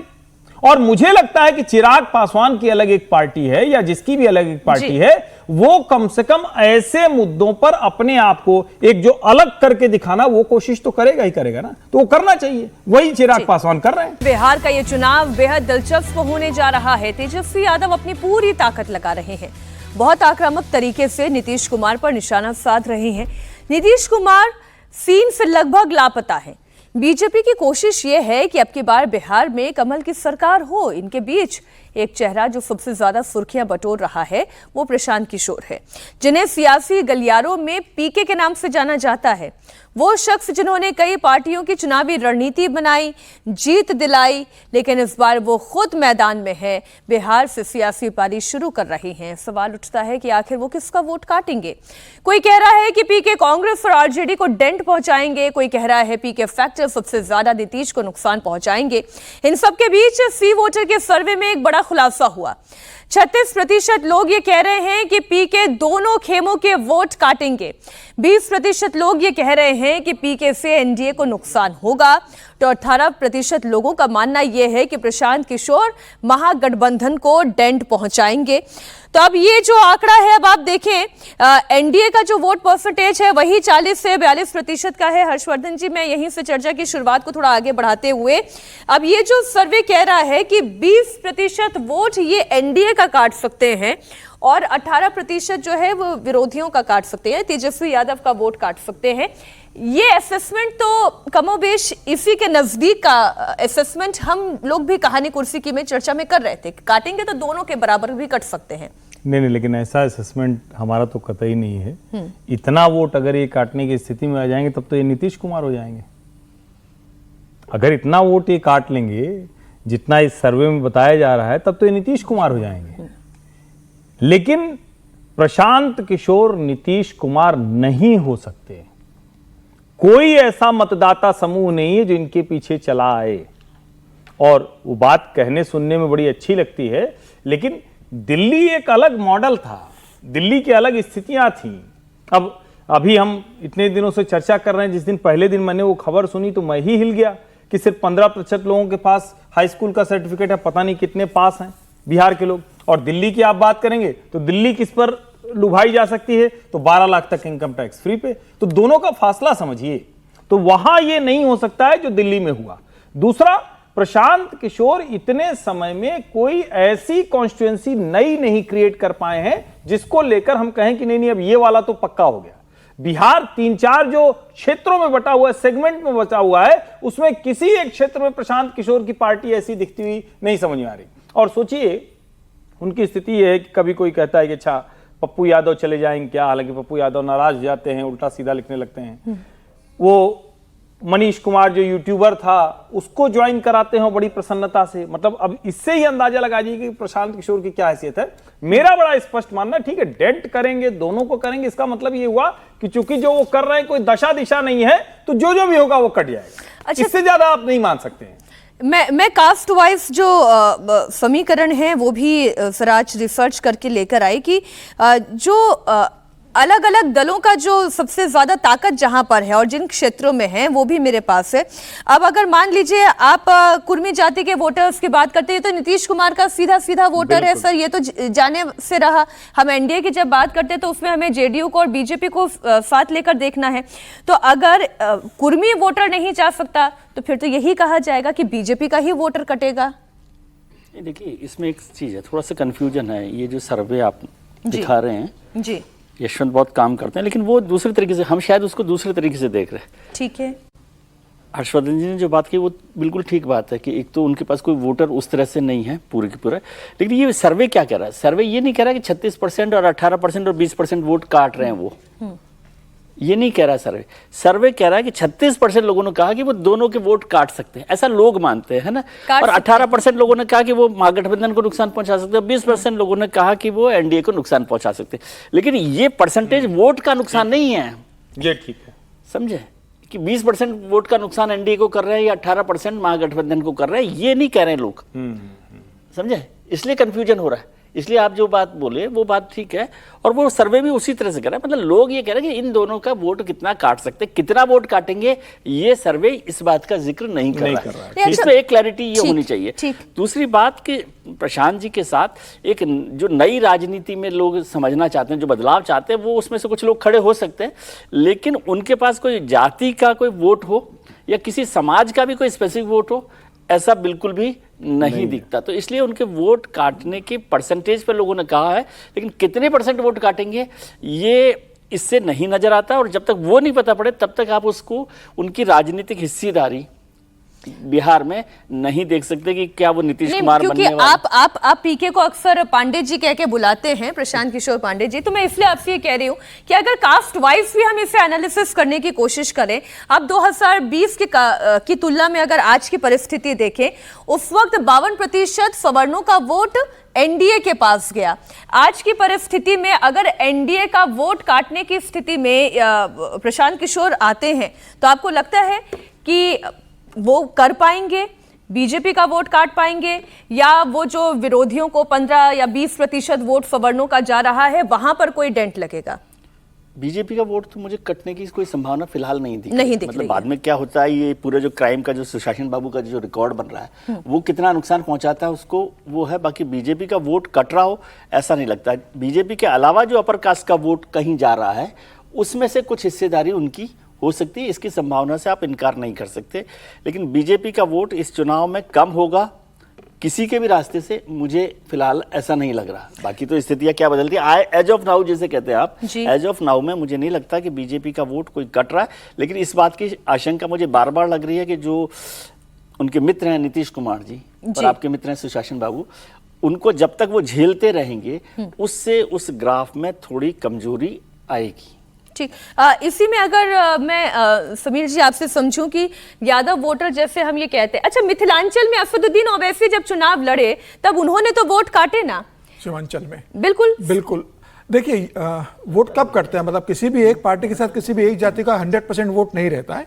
बहुसंख्यक वोट किसी के पास चला जाता है। कुर्मी वोट नीतीश कुमार के बाद बहुसंख्यक में चला जाएगा, ब्राह्मण का बड़ा voter, Kayastha voter Bharatiya Janata party का बहुसंख्यक में जाएंगे, और यादव वोटर कहीं नहीं जाएगा। 83% जो अभी भी लालू यादव की पार्टी के साथ और है अब वो तो वही तेजस्वी रहेगा। यादव तो कहते हैं कि भाई हम सिर्फ एमवाई की पार्टी नहीं है, तो एमवाई और बाप भी उन्होंने उसके आगे जोड़ दिया है। BAAP का उन्होंने नायक दे दिया था कि भाई हम सब लोगों की पार्टी, फिर बहुजन की भी है, आधी आबादी की है, सब जोड़ के उन्होंने दिया था।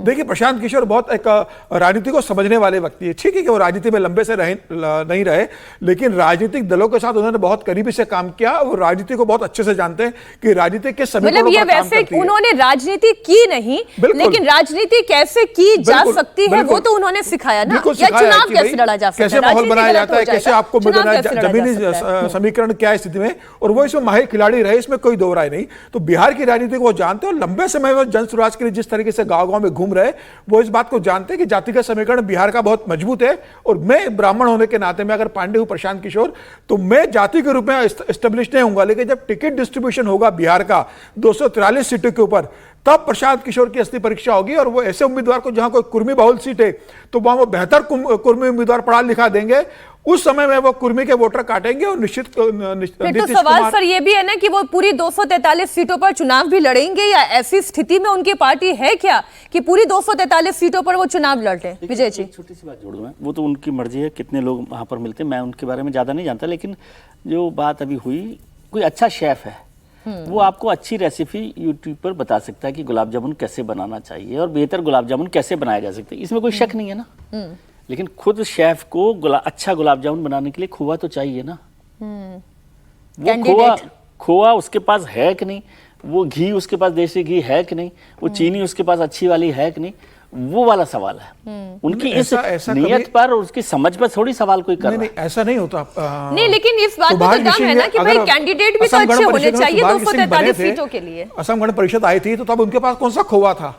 जनता ने उनको वोट दिया। अरविंद केजरीवाल पूरे मूवमेंट अलग किस्म का था। भाई जो जनता 20 साल से नीतीश कुमार का शासन देख रही है, जो जनता 15 साल से लालू प्रसाद यादव का जंगल राज देखा, और उन्हें लग रहा हो कि लालू ने 15 साल में बहुत ज्यादा बिहार को आगे बर्बाद किया, 20 साल में नीतीश कुमार उनकी उम्मीदों के हिसाब से बिहार को आगे लेके नहीं जा सके, तो एक बार हम प्रशांत किशोर को कई जगह मौका देकर देखते हैं। 40% आबादी में तो लालू जी का जंगल राज देखा ही के रूप में नहीं, वो अपना वोटर बना सकते हैं इसके अंदर। लेकिन सीट शेयरिंग पर भी चर्चा होनी चाहिए। जी, स्थिति ये है कि राष्ट्रीय जनता दल के एक विधायक हैं रंजीत यादव, उनकी मौजूदगी में एक राष्ट्रीय जनता दल के नेता ने फिर से कह दिया कि कभी नारा लगता था भूरा बाल साफ करो, आज फिर वो कहने का समय आ गया है। किसी ने मना किया तो धीरे से उन्होंने इशारा किया कोई बात नहीं, बोलने दो।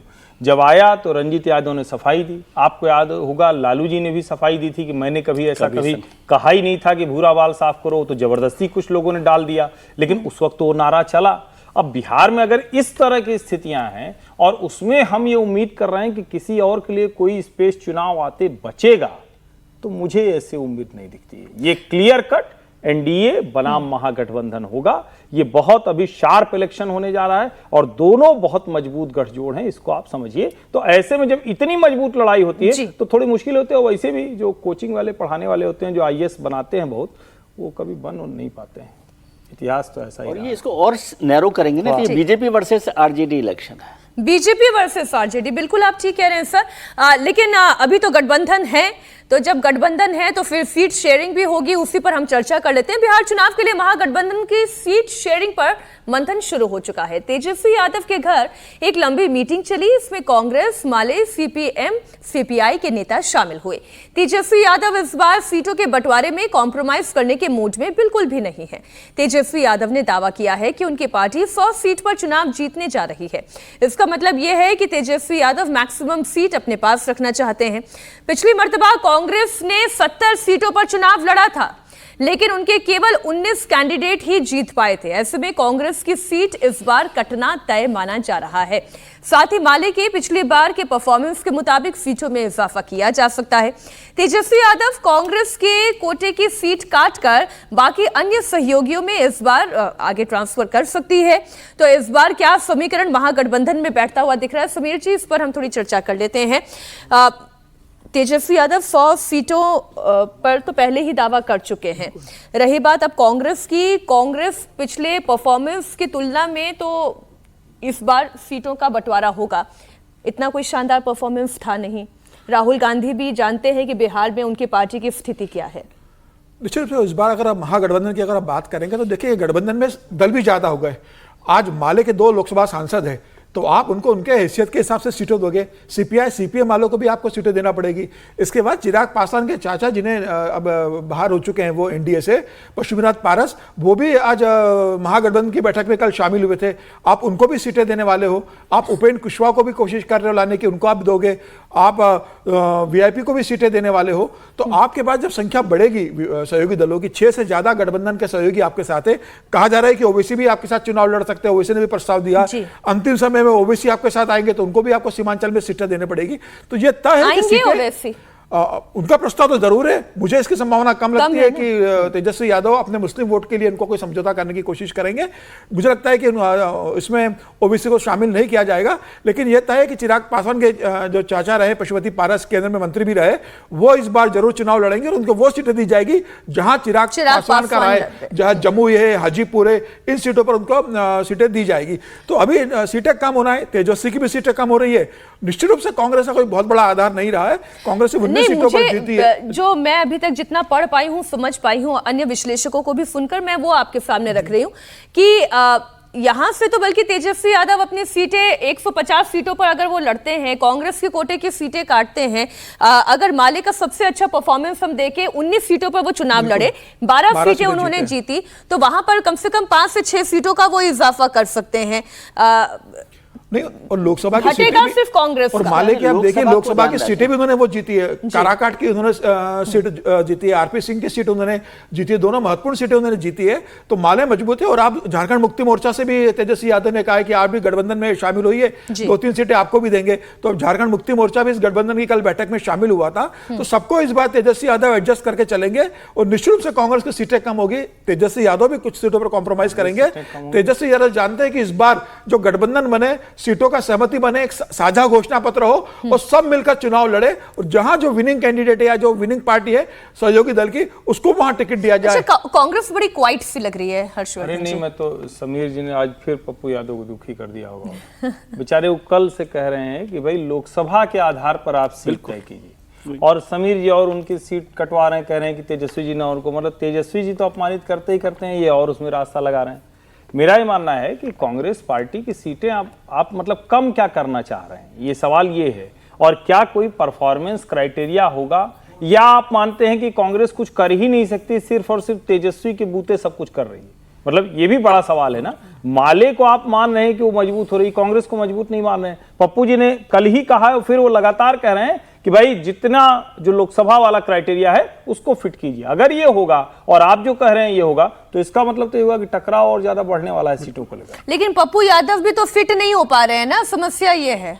नहीं, ऐसे गिर गए, उससे थोड़ी आप हर चीज को एक दिन चलाते रहेंगे। वो साथ में अभी उनके गिर गए थे उस दिन, वो वहां पर सीट पर, कुर्सी पर, क्या है, सीढ़ी पर चढ़ते चढ़ते, वो अलग बात है, लेकिन वो साथ ही है। और कन्हैया कुमार को बता दिया गया था कि आपको अभी दूर रहना है। गलत समय पर वो टाइमिंग, मुझे एक कांग्रेस के नेता ने कहा कि वो दोनों की टाइमिंग गड़बड़ हो गई, कि कन्हैया कुमार भी उसी समय आ गए, अगर नहीं आते तो शायद कुछ और बात होती। लेकिन मसला क्या है कि कांग्रेस की कोशिश इस बार ये है, एक तो लोकसभा में जो परफॉर्मेंस है वो बेहतर हुई है उनकी जाहिर तौर पर, और आरजेडी से तो बेहतर ही है।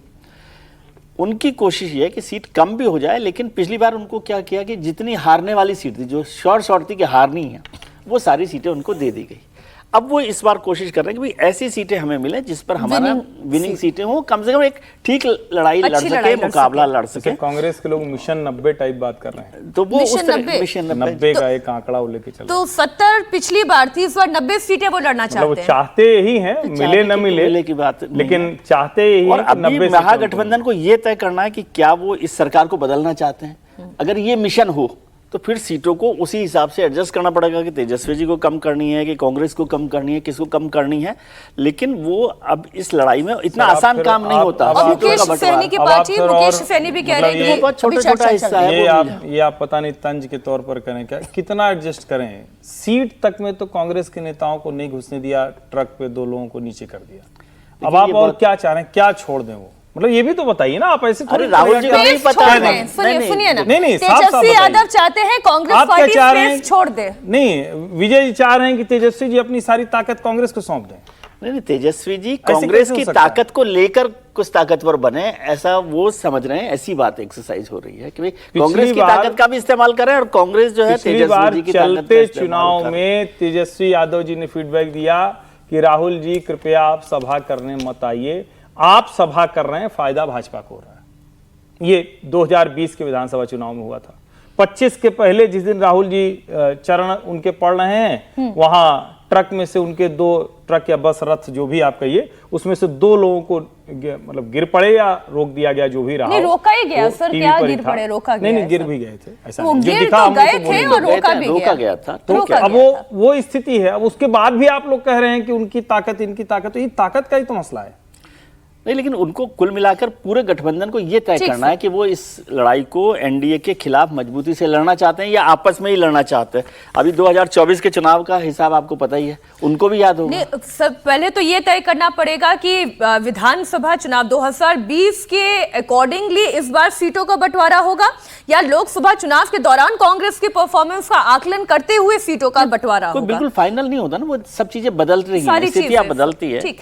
और जो एक स्थिति इस वक्त बिहार में दिखाई दे रही है, मैं फिर से लॉ एंड ऑर्डर के मुद्दे को लेकर आ रही हूं। चिराग पासवान तो अपनी सरकार पर सवाल खड़े कर ही रहे हैं और खड़े करने भी चाहिए, क्योंकि जो इस वक्त बिहार की स्थिति है आप वो देखें। हर दिन बिहार से 2 से 3 खबरें मैं पढ़ रही हूं, जहां पर कहीं मर्डर हो गया, कहीं लूट में मर्डर हो गया, कहीं पर राइवलरी में मर्डर हो गया। हर दिन बिहार के अलग अलग कोने से मर्डर की खबरें आ रही है। इस बार एक नेता को टारगेट करके कई राउंड फायरिंग की गई और वारदात के बाद यहां से बदमाश बड़ी आसानी से फरार भी हो गए। बीजेपी नेता सुरेंद्र केवट की हत्या की गई है। ये वाकई में बिहार के लिए बड़ा बुरा समय चल रहा है। मैं यूं कहूं, बिहार के लिए तो चल ही रहा है, नीतीश जी के लिए भी बड़ा बुरा समय चल रहा है। एक के बाद एक मर्डर। बहल सर, इस पे आपसे देखिए, बिल्कुल सही कह रहे हैं आप। 7 दिन में 16 मर्डर्स हुए हैं और साथ में इतने कॉन्सेंट्रेटेड मर्डर्स रोज होने दिन के अंदर, इस पिछले 24 घंटे में 4 इंसिडेंट्स हुए हैं। तो कहीं ना कहीं बहुत इंपॉर्टेंट हो गया है कि गोपाल खेमका के बाद, चाहे वो सीतामढ़ी थी जहां पे एक और कारोबारी को मारा गया, या फिर कनकट बाग था, या फिर कृष्णा नगर में जो दुकानदार को गोली मारी गई, या फिर मक्का का जो व्यापारी था उसको मारा गया, तो कहीं ना कहीं बिहार की लॉ एंड ऑर्डर सिचुएशन बहुत ही क्रिटिकल है इस समय। और जब एलजेपी ने ये मुद्दा उठाया तो वो ये भी साथ में जोड़ा जा रहा है कि क्या डबल इंजन सरकार यहाँ पे वो चीज नहीं ला पाई जो यूपी के अंदर हो रहा है। तो यानी कि यूपी की जो लॉ एंड ऑर्डर सिचुएशन है उसको रेप्लिकेट क्यों नहीं कर पा रही। यहां पे मुझे लगता है कि 3 रीजंस मेन होते हैं जिसकी वजह से अपराध बढ़ता है। सबसे पहला रीजन है पर्सनल रंजिश, यानी कि लैंड हो, चाहे वो कोई और बिजनेस कंपटीशन हो या कोई रीजन हो। और आपने देखा गोपाल खेमका का भी लैंड इशू पे ऊपर आया था। और दूसरा मेजर रीजन जो आता है वो आता है पॉलिटिकल राइवलरी, यानी कि पॉलिटिकल रीजंस की वजह से ये किया जा रहा है। और तीसरा आता है जो क्रिमिनल बैकग्राउंड होता है, चाहे वो सैंड माफिया हो, चाहे वो लिकर माफिया हो, या फिर जो ये लेते हैं, फिरौती लेते हैं, किडनैपिंग्स होती हैं, उसके दौरान किया जा रहा हो। लेकिन मेरा पॉइंट ये नहीं है, मेरा पॉइंट ये है इतने सारे इंसिडेंट्स बिहार इलेक्शन के कुछ पहले क्यों हो रहे हैं। और ये इलेक्शंस का मतलब है कहीं ना कहीं इन सब का कुछ ना कुछ लिंक है जो इन्वेस्टिगेट करके पता लगाया जाए क्या इसके पीछे भी पॉलिटिकल रीजंस हैं कि नहीं। और दूसरा, एलजेपी की जब हम बात कर रहे थे, चिराग पासवान की भी, तो इस समय एलजेपी और साथ में हम पार्टी, ये दोनों के कंपटीशन होगा कि कितनी सीट्स इनको अलोकेट की जाएं दोनों को। तो वैसे तो हम चाहती है कि मांझी जी चाहते हैं कि उनको 40 सीट्स मिले और वो 20 के लिए भी एक्सेप्ट करने को तैयार हैं। तो कहीं ना कहीं ये दोनों का जो रंजिश ऊपर भी आ रही है वो इस इशू पे लॉ एंड ऑर्डर से ज्यादा हटके कितनी सीट्स हमको अगले इलेक्शन में मिलेंगी। कि ये इसका कोई बड़ा इसके पीछे कहानी भी हो सकती है। मैं इससे थोड़ा सा जातिगत आधार पर समीर जी लेकर आती हूँ। कौन नहीं कत्ल किया जा रहा है, बीट एनी कास्ट। आप देखिए, रमाकांत यादव हो, गोपाल खेमका हो, या फिर अभी ये जो सुरेंद्र केवट हो, पुट्टू खान हो, सब पुट्टू खान हो, तो आप जिसकी बात करें हर कोई मारा जा रहा है। देखिए, चिराग पासवान तो लगातार वही कानून प्रशासन पर ही नीतीश कुमार पर उंगली उठा रहे हैं। और चिराग पासवान ने जो संदेश दिया है वो बहुत स्पष्ट है कि मोदी से बेर नहीं, नीतीश की खैर नहीं। उन्होंने बहुत स्पष्ट कर दिया कि भाई मोदी तो पुरानी बात हो गई ना। नहीं, लेकिन वो लागू तो कर ही रहे ना स्टेट में। वो मोदी जी के बारे में कुछ नहीं कह रहे, वो नीतीश कुमार के कानून प्रशासन पर प्रश्न उठा रहे कि लॉ एंड ऑर्डर कहाँ है। गृह मंत्रालय किसके पास है? नीतीश कुमार के पास है ना। मुख्यमंत्री कौन है? नीतीश कुमार है ना। वो उन्हें याद है या नहीं, आपको पूछना पड़ेगा। और वो ये याद दिला रहे नीतीश कुमार को, भाई 2020 में मैंने कैसे बैंड बजाई थी आपकी, 42 सीटों पर लाकर आपको पटक दिया। वो याद है या नहीं कि वो गृह मंत्री हैं, ये आपको पूछना पड़ेगा उनसे। निश्चित रूप से। तो मुझे लग रहा है कि चिराग पासवान बहुत अच्छे राजनीति की ओर बढ़ रहे हैं। मांझी की परेशानी है कि भाई चिराग पासवान भी दलितों की राजनीति करते हैं और मांझी भी दलितों की राजनीति करते हैं। मांझी तो अब गठबंधन धर्म का याद दिला रहे हैं। मांझी जी भूल गए जब 20 मई 2024 को नीतीश कुमार ने मुख्यमंत्री बनाया था तो उन्होंने कितनी तारीफ की थी नीतीश कुमार की। 2005 के बाद नीतीश कुमार ने बिहार को स्वर्ग बना दिया है। और एक साल बाद जब 20 फरवरी 2015 को उनको इस्तीफा लिया, जब उन्होंने पार्टी छोड़ी तो उन्होंने कहा कि लालू के जंगल राज में और नीतीश के शासन में कोई फर्क नहीं रहा। नीतीश ने तो महाजंगल राज बिहार को दिया है। उसके बाद लगातार तो सर हमें ये भी तो याद रखना होगा ना कि कर तो सब पॉलिटिक्स ही रहे, राजनीति कर रहे हैं। एक लाइन में जोड़ना चाहता हूँ, आपसे मुझे बहुत आपत्ति है। आप नीतीश कुमार जी पे इतनी चर्चा करते हैं, एक दिन बताइए तो सही नीतीश कुमार कहाँ है? जो आदमी है ही नहीं उसके बारे में आप इतनी चर्चा कर रहे हैं। तो क्यों नहीं है? नहीं तो इसको ये आपकी जिम्मेदारी है कि आपको बताना चाहिए कि नीतीश कुमार जी हैं कहाँ। इतनी क्राइम की बात हो रही है। और दूसरी बात, आपने उनकी बारीक बात नहीं समझी समीर जी की। समीर जी ने तो ऐसी बात कर दी जो नतीजे जैसी बात कर दी। उन्होंने एक नारा बोला कि मोदी तुझसे बैर नहीं, नीतीश तुम्हारी खैर नहीं। ये जब राजस्थान के चुनाव में ये नारा बना था कि वसुंधरा तेरी खैर नहीं, मोदी तुझसे बैर नहीं, वसुंधरा तेरी खैर नहीं, उसके नतीजे देखिए और समीर साहब की बात को बिहार के रेफरेंस में समझिए। ठीक है, वक्त एक छोटे से ब्रेक का है। आप इस पर कुछ हर्षवर्धन जी कहना चाह रहे थे? नहीं, मुझे भी ये लगता है जो है वो स्थिति जो समीर जी कह रहे हैं वो बहुत हद तक होता हुआ दिख रहा है। नहीं, मैं इसकी कह रही हूँ, किलिंग्स जो हो रही हैं सारे, मतलब इसमें किसी जाति का इसका कोई एंगल मैं बार बार ये कह रहा हूँ। जो अभी बहल साहब ने कहा ना, वो मन में सवाल आता है कि भाई अचानक क्यों बढ़ गया। तो मैं बार बार कहता हूँ चुनाव के समय अगर कमजोर शासन है तो ये बढ़ता ही बढ़ता है। अब उससे आगे की बात है, अगर ये किसी भी वजह से बढ़ गया हो तो उसको कम करने की, पकड़ने की, जांच करने की, चिन्हित करने की जिम्मेदारी किसकी है? श्रीमान नीतीश कुमार, मुख्यमंत्री और गृह मंत्री बिहार। बहुत सारी खबरें और सबसे पहले बात होगी कांवड़ यात्रा की। सावन के पावन महीने में नापाक साजिशें कौन रच रहा है? सरकार कांवड़ियों के लिए रास्ता बना रही है। ऐसे में आखिर कौन है जो कांवड़ियों की राह में मुश्किल पैदा करना चाहता है? इन सवालों को लेकर नई बहस छिड़ गई है। अब तक तो केवल नाम और पहचान छिपाकर ही कांवड़ियों के साथ साजिश हो रही थी, लेकिन दिल्ली की कुछ तस्वीरें ऐसी हैं जो आपको हैरान करती हैं। जहां पर कांवड़ियों को चलना है वहां पर कांच के टुकड़े दिखाई देते हैं। दिल्ली के शाहदरा इलाके में कांवड़ियों के मार्ग पर ये कांच के टुकड़े मिले। करीब 1 किलोमीटर तक सड़क पर कांच के टुकड़े बिखरे हुए थे। अब कांवड़ियों का कोई जत्था यहां से गुजरता, ये कांच के टुकड़े उसके पांव में लगते तो सोचिए कैसी अनहोनी होगी। कांच के टुकड़े डाल करके यहां पर साजिश रची गई। अब देखें, ये खबर मंत्री कपिल मिश्रा तक भी पहुंची। उन्होंने स्थानीय विधायक संजय गोयल को मौके पर भेजा। विधायक जी सड़कों पर भी उतरे और फिर उन्होंने कांच चुनकर दिखाए भी।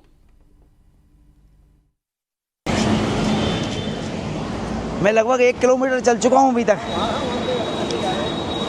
और कांच के छोटे छोटे टुकड़े। अब छोटे छोटे दाने ऐसे हैं जो कि हाथ में भी पकड़ में नहीं आ रहे। जैसे ये देख सकते हैं, ये देख सकते हैं, आप स्वयं देख सकते हैं। ये देखिए ऑलपिन भी डाली हुई है। बताइए ऑलपिन का रोड पे क्या काम है? ये देखिए कितना बड़ा कांच का टुकड़ा है। ये जो कांच हैं ये मेरे द्वारा इकट्ठे किए गए कांच हैं और हमारे साथी एडवोकेट ललित शर्मा जी ने इकट्ठे किए हैं। तो बताइए यदि ये कांच हमारे सिर्फ भोले भक्तों को लगेंगे तो कितना दुख होगा, कि उनकी यात्रा कैसे सफल होगी। नहीं चाहते कि सिर्फ कांवड़िए जो है आराम से हमारे भोले यात्रा संपूर्ण कर सकें। आपको भगवान भोलेनाथ माफ़ नहीं करने वाले। अगर ये साजिश के तहत किया गया है जैसा कि अंदेशा जताया जा रहा है, हर्षवर्धन जी, ये तो बड़ा ही गलत है। नहीं, निश्चित तौर पर ये चिंता की बात है और ठीक है कि कपिल मिश्रा ने तुरंत इस पर काम किया, वहाँ के स्थानीय विधायक गए। लेकिन ये सिर्फ इतने तक नहीं होना चाहिए कि विधायक जी ने कांच का टुकड़ा उठा लिया, टीवी पर आ गया, थोड़ी देर वो उनका अपना एक वीडियो वगैरह चल गया। इसकी तह तक जाना चाहिए। अगर पुलिस सीसीटीवी की जांच कर रही है, और दिल्ली तो देखिए वो क्षेत्र है देश का, राज्य है, जिला जो भी आप कह लीजिए, वो सबसे ज़्यादा सीसीटीवी कवर्ड है।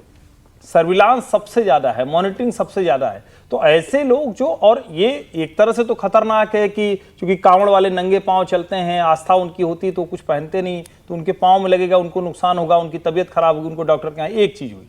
लेकिन इसका दूसरा पहलू क्या है, जब उनके पांव में लगेगा और वो अगर किसी की तरफ गुस्से में दौड़े, कहीं हंगामा हुआ, तो समाज में विभाजन की स्थिति बनेगी, लॉ एंड ऑर्डर से आगे समाज विभाजन की स्थिति बनेगी। तो ये बेहद खतरनाक है, इसकी जांच होनी चाहिए। और जिसने भी कांवड़ियों के रास्ते में कांच डाला है उनके खिलाफ कड़ी से कड़ी कार्रवाई। मुश्किल होती कि कार्रवाई नहीं हो पाती, पकड़ में नहीं आते हैं, ऐसे लोग फेंक के चले जाते हैं, ये ज्यादा दुर्भाग्यपूर्ण है। और ये जब हर्षवर्धन जी कह रहे हैं विजय जी की फिर कांवड़ियों का गुस्सा निकलेगा, मारपीट होगी, तोड़फोड़ होगी, तो फिर उसमें कांवड़ियों की भी इमेज पर आ जाता है कि देखिए ये तो हंगामा करना जानते हैं, ये तो तोड़फोड़ करना जानते हैं, धैर्य नाम की चीज नहीं, ये तो हुड़दंगी है। दोनों चीजें जुड़ी हुई हैं। एक तो मुझे लगा कि बहुत कर्तव्यनिष्ठ विधायक जी हैं कि खुद ही कांच उठा रहे हैं। वैसे तो वो झाड़ू लगा के साफ करवा सकते थे, मशीन लगा के, दिल्ली में तो वो सफाई की मोटर्स भी लगी हुई हैं, आराम से हो जाता। और ये जो काम है हर्षवर्धन जी कह रहे हैं, वो जांच उसको पकड़ना चाहिए कि कौन लोग कर रहे हैं, क्योंकि वो सीसीटीवी में हो गई। और वो सीसीटीवी केजरीवाल सरकार ने लगवाए तो अभी तो चल ही रहे होंगे या नहीं चल रहे होंगे, तो उसको करवाते और झाड़ू लगवा के ठीक से मोटर से करवा लेते। अब कांच जो आए हैं, और ये ठीक है, उससे यदि कोई बात होगी तो नाराज होंगे, नाराज होंगे कुछ लोग, कांवड़िए भी नाराज होंगे यदि चोट लगती है, तो उसका भी एक रिपरकशन होता है। लेकिन वो दोनों चीज़ें मिली हुई है, इसलिए ये चिंता वाली बात मुझे ज़्यादा लगती है कि इस पर ध्यान देना चाहिए। लेकिन ऐसा नहीं है कि वो कांवड़िए भी हर बात पे ही नाराज हो जाते हैं, आजकल हम रोज़ देख रहे हैं। उसको भी थोड़ा सा ध्यान रखने की ज़रूरत है कि दोनों पर काम करें। और बीजेपी को भी ध्यान रखना चाहिए, मतलब सरकार वहाँ पर है, तो जैसे उत्तर प्रदेश की सरकार बहुत काम कर रही है कांवड़ियों को लेकर, उनके रास्ते को लेकर, उनके इंतजामों को लेकर, तो अब तो सरकार को यहाँ पर भी और वैसे भी ये जांच होगी तो पता चल जाएगा कि मतलब साजिशन, ये कांच के टुकड़े फेंके गए 1 किलोमीटर तक तो विधायक जी नहीं उठाए। अगर आगे भी इसी तरीके से दिखाई देता है तो एफएसएल जांच में पता चल ही जाएगा कि एक ही तरीके के कांच के टुकड़े हैं, तो ये जानबूझ करके गिराए गए। और फिर सीसीटीवी में पता पड़ जाएगा ना किसने गिराए हैं। अब देखिए, अब उस इलाके का सीसीटीवी काम कर रहा है नहीं कर रहा है, इस बारे में तो जानकारी हमें नहीं है। लेकिन सरकार जो है, सरकार करते हैं, सर हमारा काम है शक करना। अगली खबर हरिद्वार से है। हरिद्वार के बहादुराबाद टोल प्लाजा पर एक कांवड़ खंडित हो जाने से गुस्साए कांवड़ियों ने जमकर हंगामा किया, रोड ब्लॉक करने की कोशिश की, एक सरकारी बस में तोड़फोड़ भी कर दी। हंगामे की खबर मिलने पर पुलिस जब पहुंची तो पुलिस के वैन पर भी ये गुस्सा उतारा गया। इसके बाद पुलिस एक्शन में आई और हंगामा करने वालों को पकड़ लिया गया। पुलिस ने हंगामे के आरोप में 2 लोगों को गिरफ्तार किया है, साथ ही उनके वाहनों को भी जब्त किया गया है। टोल पर तोड़फोड़ की ये खबर है। अब देखिए, अभी हम यही चर्चा कर रहे थे कि कांवड़िए किसी मार्ग से गुजर रहे हैं, उनका कांवड़ खंडित हो गया, मानते हैं तपस्या में विघ्न पड़ गया, लेकिन उसका फिर गुस्सा वो इस तरह से निकालेंगे, जहां तहां तोड़-फोड़ कर देंगे, जो सामने आएगा उसे फोड़ देंगे, तो इस हंगामे के जिम्मेदार भी फिर कांवड़ियों को ही कहलाया जाएगा। समीर जी, देखिए, मुझे लगता है बिल्कुल ये जब 28 दिन की जब इनकी यात्रा होती है सावन मास में कांवड़ियों की, तो इस तरह की घटनाएं मुझे लगता है कि हर जगह देखने को मिलती है। सरकार ने कोशिश की कि डेडिकेटेड रोड उनके लिए बनाया जाए, लेकिन ये संभव नहीं है, इतनी लंबी यात्रा रहती है कि ये संभव नहीं है। और छोटे शहरों से भी निकलते हैं तो बच्चों के स्कूल चल रहे, कोई अपनी ड्यूटी पे जा रहा है, किसी की मोटरसाइकिल टकरा गई, किसी की साइकिल टकरा गई, तो इतना गुस्सा हो जाना कि हमारी बिल्कुल कांवड़ यात्रा खंडित हो गई है। खबर में कल की पढ़ रही थी समीर जी की गंग नहर के रास्ते जो है एक रूट तय किया गया कि आप वहां से निकले, लेकिन कांवड़िए मानने को तैयार नहीं। उन्होंने कहा हम तो हाईवे से ही जाएंगे। अब आपके लिए ऑल्टरनेट रूट है तो आप वहां से जा सकते हैं। और अभी एक और घटना घटी थी कि भाई एक पिता अपनी बेटी को स्कूल छोड़ने जा रहा था तो उनकी स्कूटी टकरा गई, तो वो पूरी स्कूटी तोड़ दी, बेटी डर के मारे वो भागी वहां से। तो मुझे लगता है ये ठीक नहीं है। किसी का अगर लग गया तो इतना बड़ा आप ये करना, आप शिव का काम कर रहे हो, ईश्वर का काम कर रहे हो, किस इसमें ईश्वर ने बताया आपकी इस तरीके से आप हिंसा का सहारा लो। मुझे लगता है कि ये इस तरह की गतिविधियों से कुछ लोग करते, सारे कांवड़ी ऐसे नहीं होते, लेकिन उससे भी बचना चाहिए और प्रशासन को भी सुनिश्चित करना चाहिए कि जहां तक हो सके 28 दिन ऐसी व्यवस्था हो कि कोई उनकी मार्ग में कोई बाधा ना हो, और जो खंडित होने की समस्या जो बार बार आ जाती है उससे बचा जा सकता है। और अभी दिल्ली का आप जिक्र कर रहे थे विधायक जी का कि वो सड़क बिल्कुल साफ कर रहे थे। तो ये ठीक है कि विधायक जी इतने एक्टिव है, लेकिन सिर्फ कावड़ियों के समय के उसके बाद भी तो उनको उतना एक्टिव सड़क पे कांच को लेकर रहना चाहिए ना, कि बच्चे भी स्कूल जाते हैं, बुजुर्ग लोग भी सड़क पर चलते हैं, उनके पैरों पे भी मतलब वो कांच छुप सकता है, स्कूल जाने वाली बेटियां जाती है उनके पैरों पे वो कांच चुप सकता है। तो मुझे लगता है कि विधायक 365 दिन एक्टिव रहे। कह रही हूं कि सड़क पर पानी को लेकर भी एक्टिव होना चाहिए, यमुना की सफाई को लेकर भी एक्टिव होना चाहिए। एक्टिव होने के लिए मसले बहुत सारे हैं। खबर उत्तर प्रदेश से भी है, नाम पर यहां पर एक बार फिर से सवाल है। देवभूमि उत्तराखंड से भी खबर है, बात ऑपरेशन कालनेमी की, जिसके तहत ताबड़तोड़ कार्रवाई की जा रही है। ऑपरेशन कालनेमी में एक्शन युद्ध स्तर पर चल रहा है। हरिद्वार से अब तक 45 ढोंगी बाबा पकड़े गए हैं। हरिद्वार के कलियर से 6 ढोंगी साधु गिरफ्तार किए गए। ये सभी मुस्लिम हैं, भगवा पहनकर लोगों को धोखा दे रहे थे। ऑपरेशन कालनेमी नकाबपोश ढोंगी बाबाओं की असली पहचान सामने लाने के लिए चलाया जा रहा है। उत्तराखंड के मुख्यमंत्री पुष्कर सिंह धामी के आदेश के बाद यह ऑपरेशन चल रहा है। 11 जुलाई से कांवड़ यात्रा जारी है। ऐसे में ऑपरेशन कालनेमी का टारगेट धार्मिक आस्था की आड़ में कहीं कोई ठगी ना करने पाए, कहीं कोई अपराध ना करने पाए, ऐसे लोगों के खिलाफ एक्शन लिया जा रहा है। अब धर्म से मुसलमान हैं और कपड़ों से सनातनी बन गए हैं। बिल्कुल सही कह रहे हैं आप। और ये ना केवल क्रिमिनल इशू है, ये इशू लॉ एंड ऑर्डर का भी है, ह्यूमन सिक्योरिटी का भी है, और इसमें ज्यादातर महिलाएं टारगेट होती हैं। और अगर कहीं पे भी, ये तो अभी एक स्टेट में उत्तराखंड के अंदर किया जा रहा है, बट ऐसे ढोंगी साधु हर स्टेट में मौजूद हैं और हर जगह मौजूद है। आपको कई बार वो गलियों में, सड़कों पे भी मिल जाएंगे। तो और फिर साधुओं को, जो असली साधु है, उनको बदनाम किया जाता है कि देखा आप तो ढोंगी बाबा हैं, आप तो ढोंगी साधु। तो इसके लिए ये जरूरी है कि ना केवल उत्तराखंड बट बाकी सारे स्टेट्स भी इस बारे में इन्वेस्टिगेशन करें। और जो भी साधु मिलते हैं, पहले उनका नाम, उनके गुरु का नाम, कौन से अखाड़ा से हैं या फिर कौन से रिलीजियस फेथ से वो बिलीव करते हैं, उसके बारे में डिटेल्स पूरे लें। तभी आपको पता चलेगा कि क्या वो सनातनी है, कि क्या वो फेक साधु हैं, ढोंगी साधु। और खासकर ये जो दूसरे धर्म के बनते हैं साधु, तो इसमें एक और कॉन्स्पिरेसी का भी इशू आ जाता है। तो इस इशू को सीरियसली लेना चाहिए और सभी स्टेट्स को लेना चाहिए। साधु के बेस में बहरूपी और हर्षवर्धन जी, वैसे तो कल ही इतना बवाल खड़ा हो रहा था, ये कहा जाता था कि नाम क्यों पूछ लेते हैं, पहचान क्यों पूछ लेते हैं, इसीलिए पूछना जरूरी है। नहीं, देखिए, एक तो ये कि उत्तराखंड के मुख्यमंत्री पुष्कर धामी को इसके लिए बहुत धन्यवाद देना चाहिए। और ये पहली बार नहीं है कि पहाड़ में इस तरह से मुस्लिम घुसपैठिए पहुंचे हैं। जो वहाँ कहा गया तो लोगों ने कहा कि अरे आप लव जिहाद से लैंड जिहाद, फिर कौन कौन सा जिहाद सब आप कह रहे हैं, लेकिन वहाँ सैकड़ों ऐसी मज़ारें मिली हैं जिसके अंदर कोई नहीं था, मतलब कोई मरा नहीं था, लेकिन उस जगह को कब्जा कर लिया था, हरी चादर डाल दी गई थी। अब जरा इसको सोचिए, ये हरिद्वार में जो लोग पकड़े जा रहे हैं या उत्तराखंड के दूसरे हिस्सों में, इसका मतलब क्या हुआ? इसका मतलब ये हुआ कि उन्होंने वेश डाल लिया भगवा।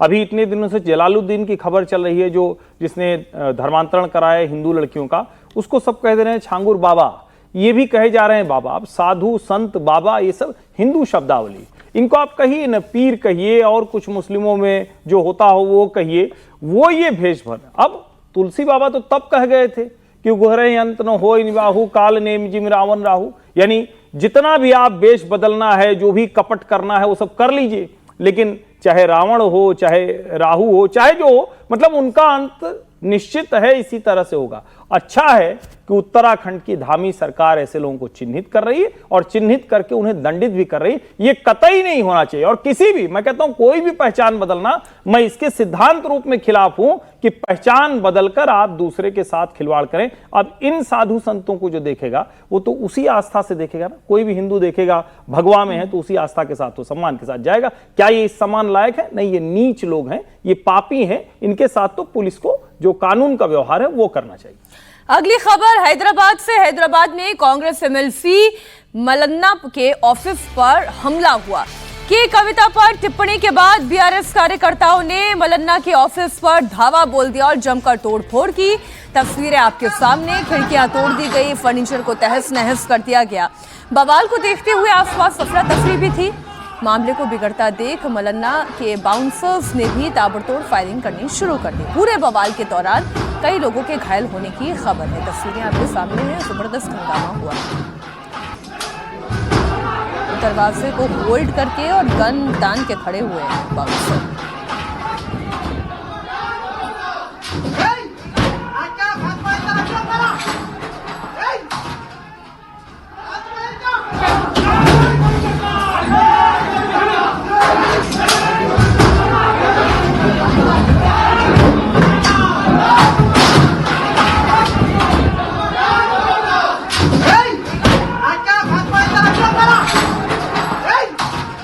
हंगामा तो अच्छा खासा बड़ा था और गोलियां भी चलानी पड़ी बाउंसर्स को। विजय जी, पॉलिटिकल झगड़े हैं, बयान देना, अब ये बयानों की राजनीति हिंदुस्तान में इतनी चलती है कि उसमें कुछ ना कुछ आप करते रहें। अब कविता को लेकर बात करें, कांग्रेस का एमएलए करे दरअसल, और हम उस पर रिएक्ट भी उसी तरह से करते हैं। बयान के जवाब को आजकल किसी भी तरह की तोड़फोड़ में लिया जाता है। मुझे इसके बारे में पूरा बहुत जानकारी नहीं, लेकिन ये हिंदुस्तान के हर हिस्से में दिखाई दे रहा है आजकल। कहीं ना कहीं कोई बयान को लेकर टिप्पणी की जा रही है और उस पर काम किया जा रहा है। शिवसेना की स्टाइल सब जगह है। हाँ, अब शिवसेना को बोलने का मतलब फिर वही वाली बात होगी कि लेकिन तेलंगाना में सरकार है, उनकी कांग्रेस की सरकार है, उस पर यदि बयान दिया जाएगा तो फिर तो हंगामा होना जाहिर है। लेकिन सरकार को लॉ एंड ऑर्डर की तरह से देखना चाहिए और बयानबाजी से मैं तो बार बार ये बात कहता हूँ कि इस पर बचना चाहिए। और यदि बयान है तो बयान का जवाब बयान से दिया जाए ना।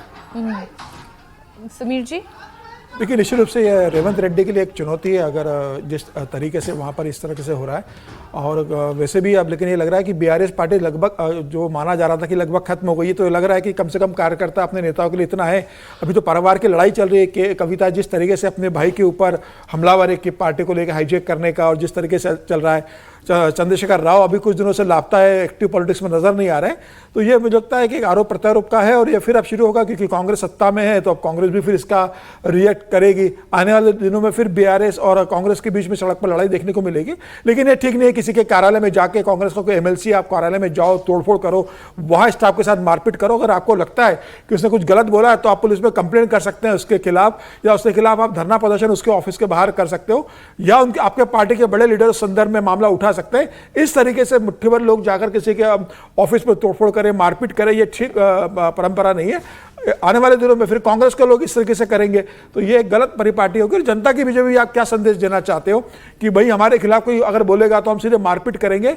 यह हिंसा की वृत्ति जो राजनीतिक दलों में पनप रही है बहुत ज्यादा स्तर पर आजकल देखने में आता है कि किसी भी विधायक सांसद के खिलाफ आप कुछ बोल दो तो उनके जो अच्छा यहाँ पर भी जो पूरी रिपोर्ट में पढ़ रही हूँ वो यही है कि ये मल्लन्ना भी जो है वो एक पॉलिटिकल सटायर शो चला रहे थे। उस सटायर शो के दौरान ही कुछ ऐसा उन्होंने कमेंट कर दिया जिसकी वजह से ये सारा बवाल खड़ा हो गया। अगली खबर की तरफ बढ़ते हैं। अगली खबर राज्यसभा की लिस्ट को लेकर है। राष्ट्रपति द्रौपदी मुर्मू ने राज्यसभा के लिए 4 मशहूर हस्तियों को नामित किया है। इनमें वकील उज्ज्वल निकम, पूर्व डिप्लोमैट हर्षवर्धन श्रृंगला, इतिहासकार डॉक्टर मीनाक्षी जैन और सोशल एक्टिविस्ट सी सदानंदन मास्टर शामिल हैं। ये नियुक्तियां उनके अपने क्षेत्र में अहम योगदान को देखते हुए की गई हैं। बता दें राज्यसभा के 12 सदस्यों की नियुक्ति राष्ट्रपति के द्वारा की जाती है। संविधान के आर्टिकल 81A और 83 राष्ट्रपति को यह अधिकार देते हैं कि वो समाज के अलग अलग क्षेत्रों में अच्छा योगदान देने वाले 12 लोगों को राज्यसभा के मनोनीत कर सकते हैं। अब इसके तहत राष्ट्रपति ने जिन 4 मशहूर हस्तियों को नामित किया है उनके नाम आपके सामने हैं। अब आप देखिए जिन 4 मशहूर हस्तियों के नाम हैं और जो चेहरे हैं वो आपको हम लगातार दिखा रहे हैं। मीनाक्षी जैन की हम बात कर लें। मीनाक्षी जैन जो कि एक इतिहासकार है और राम मंदिर पर उन्होंने जो दलीलें कही हैं, जो किताबें लिखी हैं, उसकी भूमिका क्या रही। 2020 में पद्मश्री से उन्हें सम्मानित किया गया। एक एक करके मैं सबके ऊपर बात कर लेती हूँ जितना समय हमारे पास है। विजय जी, राम मंदिर के लिए शायद जो उनका काम रहा, जो उनकी दलीलें रही, जो है हिस्टोरियन है, आरएसएस के साथ बहुत करीबी रही हैं। गार्गी कॉलेज जो दिल्ली का बेहतर महिला कॉलेज माना जाता है उसमें वो प्रोफेसर रही हैं। और राम मंदिर पर जो किताब लिखी उसके साथ साथ वो उस पूरे मूवमेंट में भी जुड़ी रही हैं। शामिल मतलब कोई नारे लगाने के लिए नहीं, लेकिन जो एक ताकत जिस तरह से दी जानी चाहिए इतिहासकार के कलम के इतिहास के तौर पर जी, और खासतौर से जो कोर्ट में भी एक्सरसाइज हुई राम जन्मभूमि के मूवमेंट में, उसमें मीनाक्षी जी का बड़ा योगदान रहा है। और आरएसएस के प्रमुख मतलब लोगों में से मानी जाती हैं। आरएसएस का बहुत सपोर्ट उनको मिलता रहा है मीनाक्षी जी को, तो इसलिए उनको किया गया है। दूसरे जो हमारे उज्ज्वल निकम जी हैं, उज्ज्वल निकम जी तो पिछली बार मतलब वो बड़े वकील हैं माने जाते हैं। आपने मुंबई हमले को लेकर उनकी बड़ी ख्याति रही है। पिछली बार उन्होंने बीजेपी की तरफ से चुनाव भी लड़ा था और अब उनको राज्यसभा भेजा जा रहा है, तो बेहतर बात है। उज्जवल निकम ने बेहतर काम किया अपने क्षेत्र में उस तरह से। राज्यसभा जाने वाली मशहूर हस्तियों में हर्षवर्धन श्रृंगला भी हैं। हर्षवर्धन श्रृंगला के बारे में भी बिल्कुल भारतीय राजनयिक रहे हैं। श्रृंगला ने भारत की विदेश नीति को दिशा दी। साल 2020 में 33वें विदेश सचिव भी रहे। इतना ही नहीं, श्रृंगला को 2023 में G20 शिखर सम्मेलन के लिए चीफ कोऑर्डिनेटर भी बनाया गया था। अब श्रृंगला राज्यसभा में अपनी आवाज को मजबूती देते हुए नजर आएंगे। मैं जो इसमें वैरायटी देख रही हूँ चारों नामों में, हर्षवर्धन जी, एक हिस्टोरियन के तौर पर मीनाक्षी जैन ने जो काम किया वो सरकार के लिए या वो राम मंदिर के लिए या वो आरएसएस के लिए कितना पॉजिटिव एट्रीब्यूट रखता है, या हर्षवर्धन श्रृंगला देश के लिए वो कितना पॉजिटिव एट्रीब्यूट रखता है, उसे एक तरीके से पारितोषिक में कहूं। देखिए, एक तरह से इसको देखें तो इसको दो हिस्सों में क्लियर कट डिवीजन करेंगे। दो लोग, डॉक्टर मीनाक्षी जैन और सदानंदन मास्टर, ये दोनों लोग संघ भाजपा के राष्ट्रीय विमर्श को मजबूती देने वाले लोग। मीनाक्षी जैन उन इतिहासकारों में है जब वामपंथी इतिहासकारों के सामने कुछ गिने चुने इतिहासकार होते थे जो विशेष करके मध्यकालीन इतिहास है, मिडिवल हिस्ट्री जो है, उस पे अपना काम करते हैं और बहुत मजबूती से तर्क तथ्य के साथ अपनी बात रखती हैं। उनकी राम पर, हिंदू मंदिरों पर, भारत की कुप्रथा पर, अलग अलग तरह से कैसे सामाजिक सुधार हुआ, उस पर उनका बहुत काम है मीनाक्षी जी का। और मीनाक्षी जी को बिल्कुल संघ के जो कहें कि जो विमर्श के लिहाज से उसमें महत्वपूर्ण माना जाता है, तो एक उनको किया गया राज्यसभा में नामित। जब हम सदानंदन मास्टर की बात करते हैं, शिक्षक हैं वो, लेकिन उनकी जो कहें कि कहानी वो दुनिया को जाननी चाहिए। वामपंथियों ने उनको लगभग मार दिया था, मतलब केरल के हैं, वो मर ही गए थे।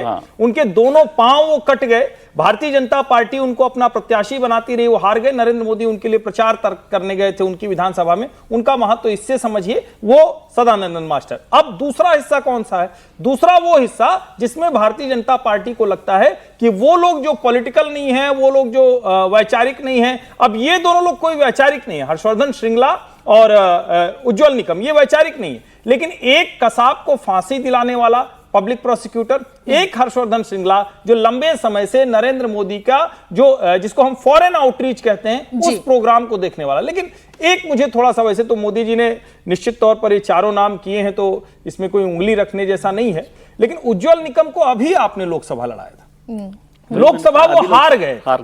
हारने के बाद किसी को राज्यसभा भेजना, तो इसका मतलब आप यूं भी देखिए कि ये जो दूसरा वाला हिस्सा है, इन दोनों नामों को आप मंत्रिमंडल की तरफ भी जाता हुआ देख सकते हैं। वरना नरेंद्र मोदी इन दोनों को क्यों लेकर आते? तो चारों नाम बड़े स्ट्रांग नाम है और बड़े क्लियर कट उसकी वजह है क्यों यहां पहुंचे। जी, एक बड़ी खबर है, चार नामों में से दो नाम तो सक्रिय राजनीति में रहे। उज्जवल निकम को मुझे लगता है कि वह शरद पवार के बेहद करीबी रहे हैं बेसिकली। और आज संजय दत्त को जब सजा हुई थी टाडा में, उसमें उज्जवल निकम की बड़ी भूमिका रही थी। और माजिद मेनन को राज्यसभा भेज दिया था शरद पवार ने। उज्जवल निकम उस समय बहुत कोशिश कर रहे थे कि वो राज्यसभा राष्ट्रवादी कांग्रेस पार्टी से चले जाए। शरद पवार के भी बेहद करीबी उज्जवल निकम माने जाते हैं और अभी भी उनसे बहुत अच्छे संबंध शरद पवार के रहे। उस समय शरद पवार के ही शाह पर उन्होंने इतनी जो संजय दत्त के खिलाफ इतनी जो जानकारी इकट्ठा की और भिजवाया, क्योंकि उस समय तो कांग्रेस की सरकार थी। उस समय चूंकि वो सुनील दत्त के बेटे थे और सुनील दत्त कांग्रेस में थे, शरद पवार के साथ वो राष्ट्रवादी कांग्रेस में गए नहीं थी, तो आपसी लड़ाई के चलते संजय दत्त को जिस तरीके से उज्जवल निकम ने भिजवाया था, तो शरद पवार की उसमें बड़ी भूमिका रही थी। जहां तक ठीक है, अगली खबर ले लीजिए। जी जी, खबर बहुत बड़ी है। रक्षा मंत्री राजनाथ सिंह ने सीएम योगी आदित्यनाथ की तारीफ की है। योगी आदित्यनाथ को उत्तर प्रदेश के विकास की नई नजीर पेश करने वाला नेतृत्व कहा। सीएम योगी के नेतृत्व को शानदार बताया। उन्होंने कहा कि आज यूपी में अपराधी सिर उठाकर नहीं चल सकते। योगी के कार्यकाल में यूपी विकास की नई कहानी लिख रहा है। अब वो दिन दूर नहीं जब यूपी से दूसरे देशों को ब्रह्मोस एक्सपोर्ट किया जाएगा। आप सुनिए रक्षा मंत्री राजनाथ सिंह ने क्या कहा। आज उत्तर प्रदेश में भी मैं कह सकता हूं कि यहाँ के मुख्यमंत्री जी भी उत्तर प्रदेश विकास की एक नई कहानी लिखने की अपनी तरफ से भरपूर कोशिश कर रहे हैं। आज उत्तर प्रदेश में कानून का राज है, निवेश बढ़ रहा है, उद्योग धंधे फल फूल रहे हैं, बुनियादी ढांचे में ऐतिहासिक बदलाव हो रहे हैं। Expressway, airport, metro, medical college, ये सब विकास की नई तस्वीर आप सबको देखने को मिल रही होगी। देश की सुरक्षा, उत्तर प्रदेश की सुरक्षा व्यवस्था में भी योगदान बड़ा है उत्तर प्रदेश का। मैंने पहले भी कहा है, उत्तर प्रदेश की धरती पर आज मैं समझता हूं कि कम से कम कोई बदमाश सीना तान कर चलने की हिम्मत नहीं कर सकता है। अभी कुछ ही दिनों पहले मैंने लखनऊ में एक ब्रह्मोस एयर स्पेस की इंटीग्रेशन और टेस्टिंग फैसिलिटी का उद्घाटन किया था। आप लोगों ने देखा होगा जो ऑपरेशन सिंदूर हुआ, उस ऑपरेशन सिंदूर में ब्रह्मोस ने करिश्माई काम किया है, ब्रह्मोस मिसाइल ने। और इतना ही नहीं, ब्रह्मोस मिसाइल ने जो करिश्मा दिखाया है, उसके बाद दुनिया के लगभग 14-15 देशों ने भारत से ब्रह्मोस मिसाइल की मांग की है। तब ब्रह्मोस मिसाइल अब लखनऊ से भी एक्सपोर्ट की जाएगी। तो आज कहानी कुर्सी की में इतना ही। बहुत शुक्रिया आप सभी मेहमानों का हमारे साथ जुड़ने के लिए, चर्चा में शामिल होने के लिए।